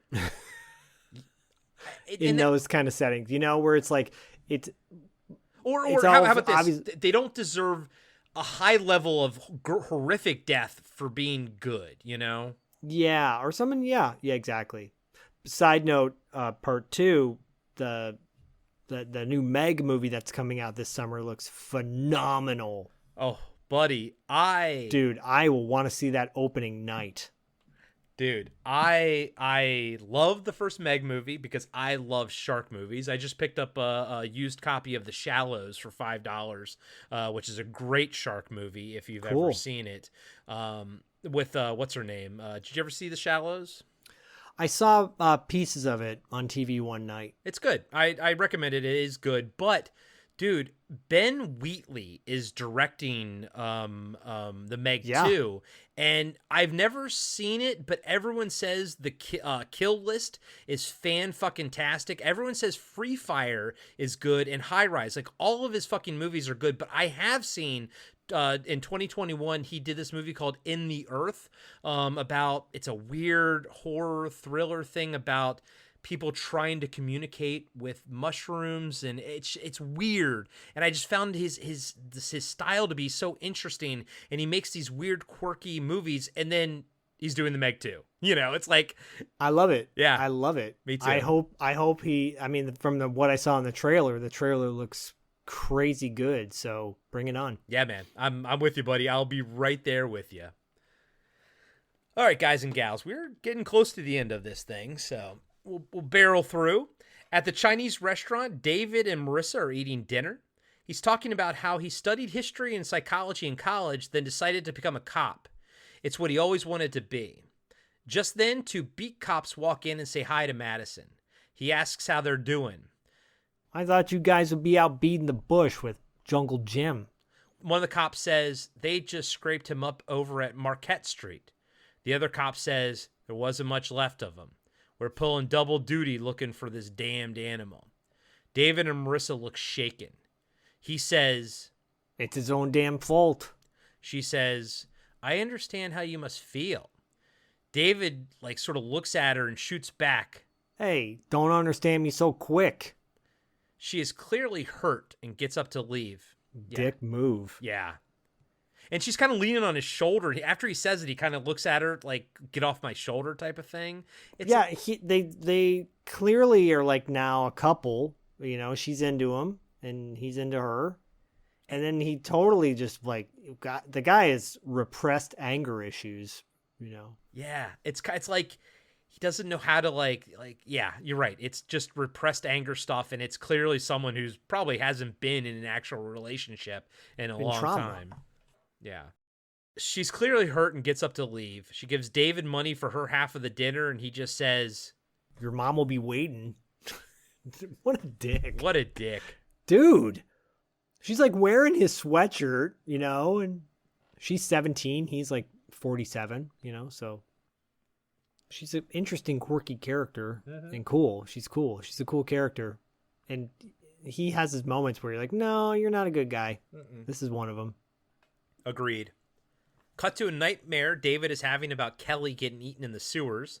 It's got kind of like a cool filter on it, and they do a good job with taking the same footage but reversing it. I think it's done well. It's cool. Yeah. For a 1980. Yeah. We see David wake up in a sweat. Cut to David at Marissa's house early in the morning. Her mom is making coffee and talking nonsense. David is nice to the mom and plays along. I like her evil eye bit. I thought that was funny. Yeah. Marissa comes into the kitchen in her bathrobe and says good morning to David. Madison says he came to apologize. What for? You name it, I apologize for it.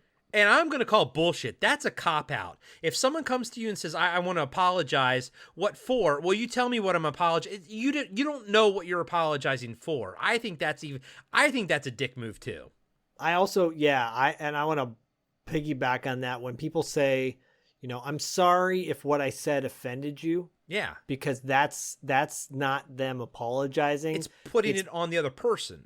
Yeah, it's basically saying that you're the problem, yes, not me. Yes. But that happens all the time when people say, I'm sorry if what I said offended you. Yeah. Not, I'm sorry what I said was offensive, and I'm sorry. There's a major difference. Exactly. And that was the vibe I was getting from his apology here. Yeah.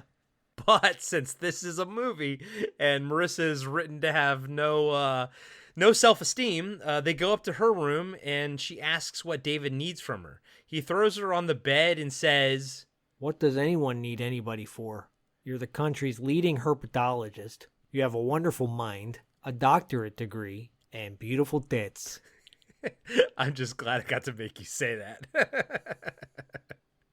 The character said that, not me. True. Very true. Marissa says to isolate that one, guys. Marissa says she finds this all very confusing. David says, I know I'm a pain in the ass sometimes, but anything worth having is going to be trouble, like a 68 Chevy Nova. That is, unless you want to go live with the turtles. Are you going to come with me? She says, we'll see, and then they kiss. No, not anything worth having is worth the trouble. No, you don't have to be an asshole. Toxic relationship. Toxic relationship. Hey, here we go again. Toxic relationship. Cut to later that morning, and Marissa and David are getting into their car. It's light out now. And she has like a pickup truck or something. Oh, this is a funny scene. She says, the sightings indicate he's been moving east. If he continues in that direction, he's going to hit the canal. If we wait downstream, he's going to come right to us. David asks, then what happens? And she says, I could bring my mother. She could talk him to death. Cut to Chief Clark yelling into his police cruiser's mic saying he doesn't want to talk to Madison. Things are crazy enough as they are. He hangs up the mic and looks behind him and sees 3 officers looking for the giant alligator in the bushes. And I like how he's just like, damn it, he's not in the bushes. We cut to Marissa driving her pickup truck while David reads a map. I see we got a lock in the canal here about a mile above the river. Marissa says, but if the lock's closed, he might leave the river. David asks what will he do if he gets out. She says that depends on what's in his way. Cut to 2 officers and a SWAT team guy in a boat on the canal. They spot Ramon and give chase with another boat full of cops in pursuit. Both boats try to shoot the alligator, but it dives under the water to avoid the attackers. The cops lose him for a second. The first boat spots Ramon again, and they go after him. One of the cops grabs a grenade out of the box and removes the pen. The giant alligator dives, then resurfaces right in front of the police speedboat, sending 2 men into the drink and the guy with the grenade crashing into the shore. The boat blows up from the grenades. Then Ramon eats one of the swimming cops and goes after the other one. He screams for the second boat to help him, and as they pull him out of the water, Ramon eats off both of his legs. When was the last time you've seen Lake Placid?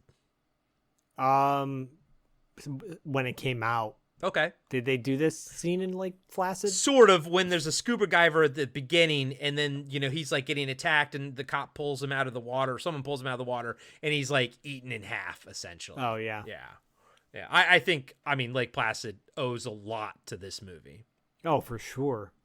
But a fun scene, but also, like, it's funny because, like, the action in this movie is kind of cheesy, and, dude, I don't know if you could tell, but, like, clearly the two cops in the boat are stunt guys, and one of the guys had horrible fucking teeth, and it's just like, it felt like this feels like silliness, but then, you know, Robert Forster stuff feels good. So tonally, sometimes this movie's all over the place, but I think it kind of adds to the charm. Yeah. I mean, you've got like great actors in a real C level movie. You're right. I think that's the easiest way to describe it. This movie is a C level movie, but it becomes better than it ever should be because of the actors, and the writer, you know, is actually putting in some like good shit for actors to do here.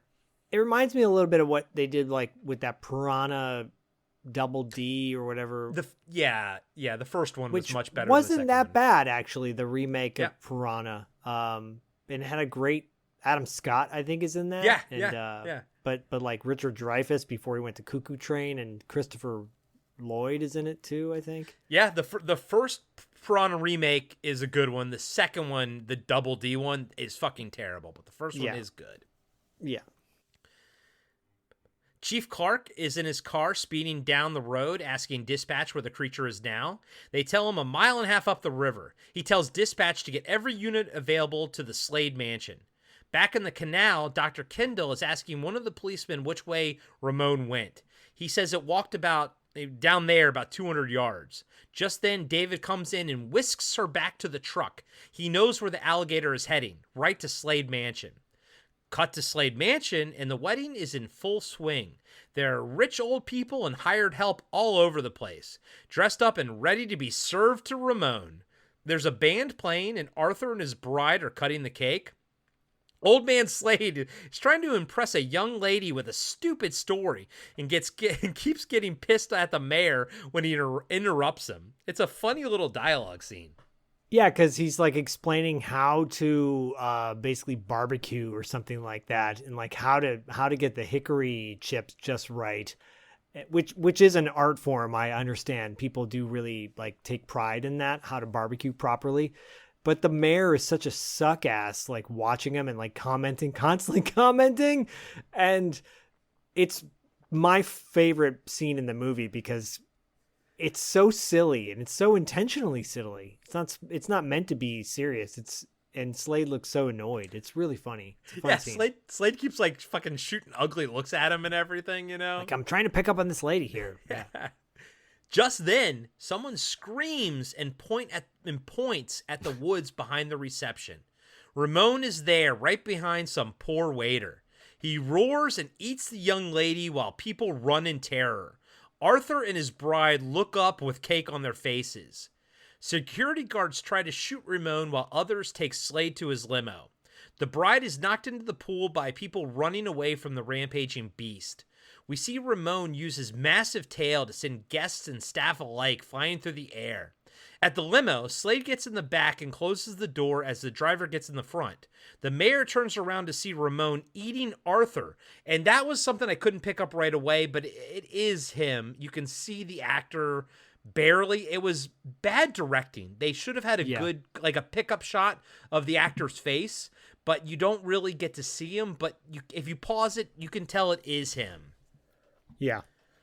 And so I think it kind of loses that punch, like not knowing right away that it is him. I think it loses that sort of punch. And I think they needed to do a pickup shot or two, but you know, I think budget probably, whatever.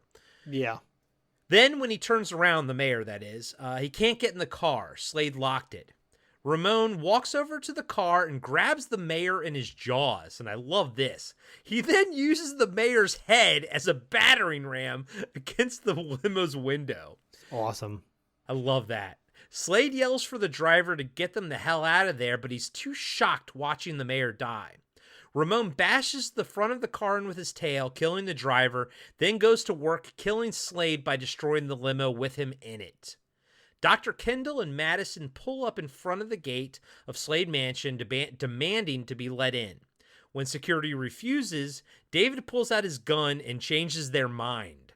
The guard says he'll call the cops, and Marissa says, great, call them. Back at the wedding, it's nothing but chaos and dead bodies lying around. David and Marissa ask where the alligator went, and someone with a bloody face points out back.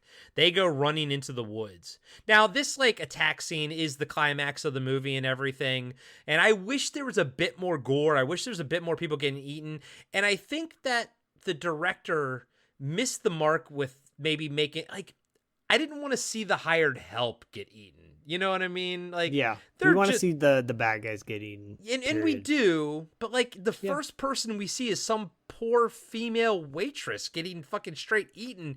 And yeah, it's the image that everyone sort of knows from this movie, but at the same time, I'm like, I just wish it wasn't the hired help who makes fucking, minimum wage. You're going to die in your job? That sucks, Yeah. Yeah, I agree. I just wish it was all rich people that got eaten. Yeah, that would have been nice. Yeah. Eat the rich, baby. Eat the fucking... Tax the rich, god damn it. And let the bodies hit the floor.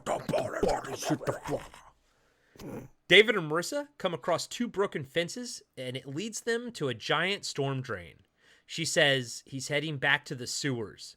David says... And we know exactly where to find him. They run back to the wedding massacre. Now there are cops and ambulances all over the scene. Chief Clark yells for David as he and Marissa get in their truck and speed off. The bride is just standing there crying. I like how he's like, David, help! Help, David, help! And David's doesn't even say shit. Nope. Cut to David sliding a manhole cover off. All right. Let's say I give myself 2 minutes on the timer. Let the chief know where I'm coming up and make sure the manhole is clear. David climbs into the manhole and Marissa goes running back to the truck to meet him at the exit point. Down in the sewers, David ends up in Ramon's lair and hears a low growling coming from the tunnel. He shoots at the alligator to get it to follow him. Ramon chases David to the part of the sewer with the methane gas pocket. And there's some shots with a regular-sized alligator crawling through a small set, It's cool. It's fine. David puts on his gas... Is that a real alligator or is that stop motion? No, that was a real alligator just in a small set to look like a sewer. Okay. Yeah. David puts on his gas mask and goes deeper into the sewer. The gas is so thick he can barely see, but finally makes it to the exit manhole. Ramon is moving through the gas as well, hunting his prey. David pulls out the makeshift time bomb, plants it on a pipe, and sets it for 2 minutes. Just then, Ramon's giant tail cuts through the gas and sends David flying through the air. He hits hard and loses his mask. David quickly recovers and scrambles up the ladder to the manhole, narrowly escaping Ramon's jaws. Up on the street, we see a trash truck by the manhole. As the cover starts to rise up, a car stops right on top of it. David is almost knocked down the ladder. He starts yelling to move the car, but no one hears him. Just then, Marissa pulls up in her truck and tells the old lady in the car to move. The lady gives her lip, so Marissa shoves her to the passenger side and reverses the car herself.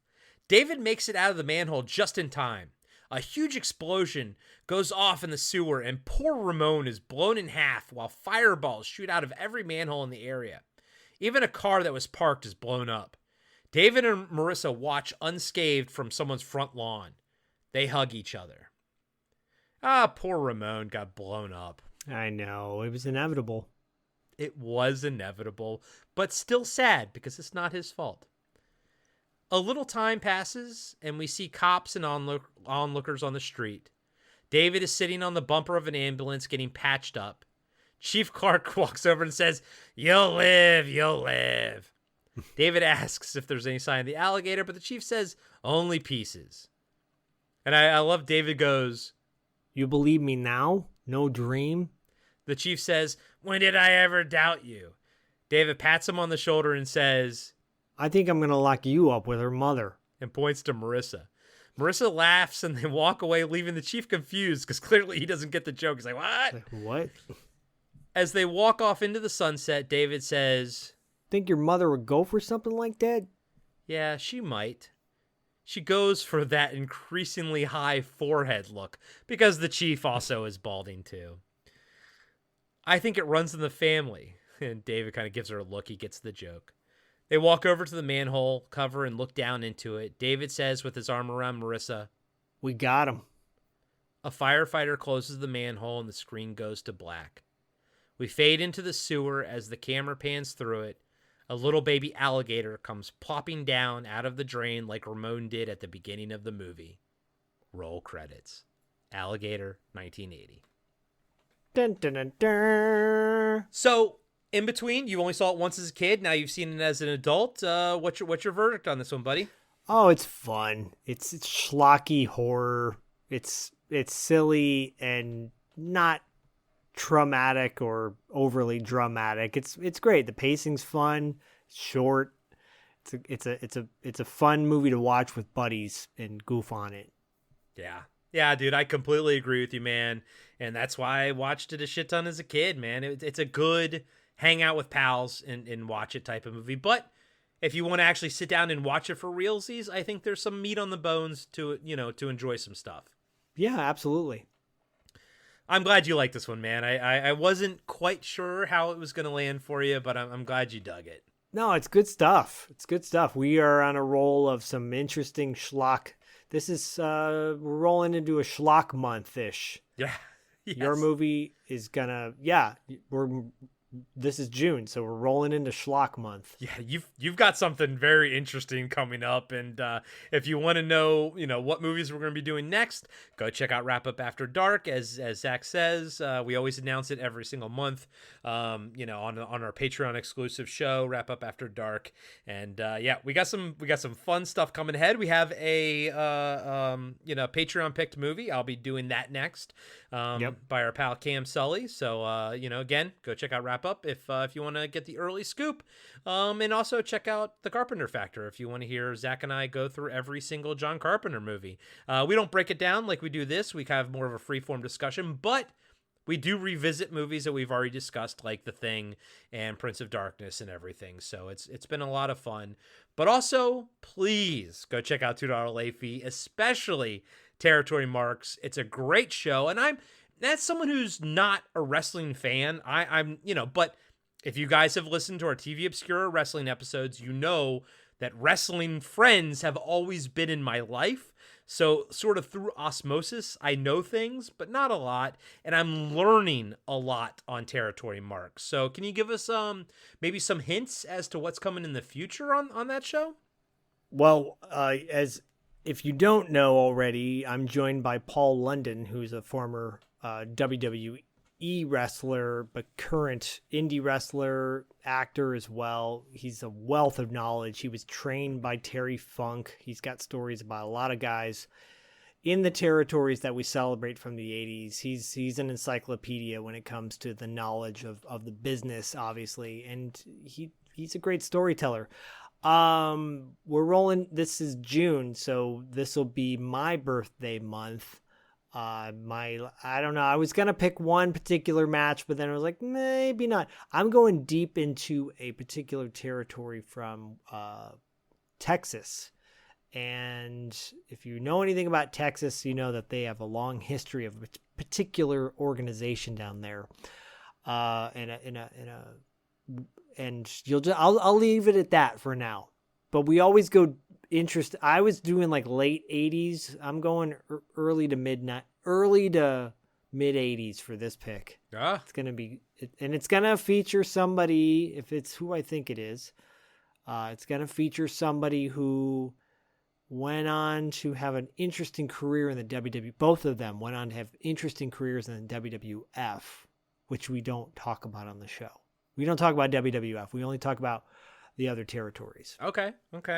And like TV Obscura, like TV Obscura on the Podcast After Dark feed monthly, Territory Marks is a monthly show on the $2 Late Fee feed as well. So it drops off. It drops the week after. We're usually bi-weekly on $2 Late Fee, but it drops the week after our interview episode for the month. Yes. Yes. And our interview episode for the month, well, you'll have to listen to the latest episode of $2 Late Fee to find out. It's a good one.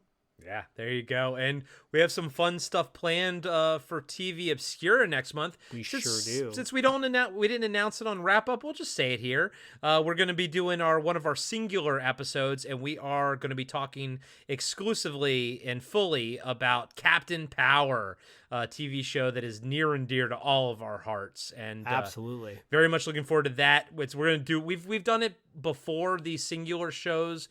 And we'll all each take an episode, to sort of break down and discuss and lead the discussion on that episode. But we'll be talking about Captain Power as a whole on the next TV Obscura. So we hope you all check that out. Hope you all check out $2 Late Fee. Hope you all check out The Carpenter Factor. But of course, if you can't afford Patreon, also $2 Late Fee's Patreon as well. They have a great Patreon over there. I was just on the monthly trivia show that is exclusive only to patrons. So I am a patron of $2 Late Fee. But we understand. Times are tough. Money is not easy to come by. So, a free way to help out $2 Late Fee and Podcasting After Dark, just tell your friends. Tell people, hey, text them an episode. Be like, I think you would like this episode. This episode's awesome, Or leave a 5-star review on Apple Podcasts or Spotify or whatever. There's plenty of free ways to help support the show. Leave a comment on Instagram or Facebook or, fuck Facebook. Leave a comment on Instagram, So there's plenty of ways to help out both of our shows. And we know that we have a lot of cross-pollination, and man, you guys are the real fucking heroes. The people who are fucking on both Patreons, holy crap, that's impressive. So they like you, Zach. Oh, he likes you, Burke. But am I the X Factor? I'm the X Factor, I suppose. No, they just love content that's good. That's what they like. And upbeat and positive. I think we can say that even though both shows are vastly different, I'd say one thing that both of them have in common, besides you, is that Podcast After Dark and $2 Late Fee always try to be positive. We never try to be snarky. We're not snarky. We need more positivity in the world. Ted Lasso's not on TV anymore, so we got to have something to keep us upbeat and positive and put a smile on our face. Yeah, and snark is fucking easy, low-hanging fruit. If you like fucking snarky shit, fine. Go watch Riff Tracks or some shit like that. But you know what's fucking hard?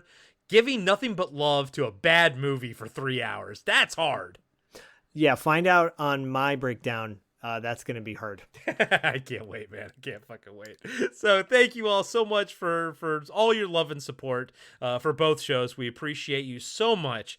And as always, we'll get you on the dark side. I think that's the same one you probably did for Vigilante too. I'm going to do... Okay, so...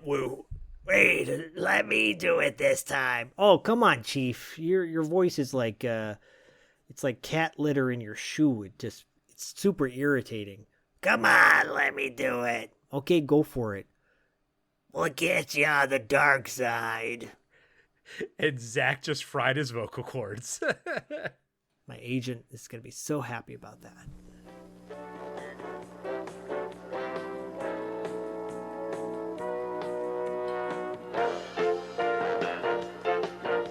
Be sure to subscribe to Podcasting After Dark and give us a 5-star rating on iTunes. Support Podcasting After Dark on Patreon. Follow us on Instagram and Facebook at Podcasting After Dark. And visit us next time for another installment of Podcasting After Dark with Corey Stevenson and Zach Schaefer.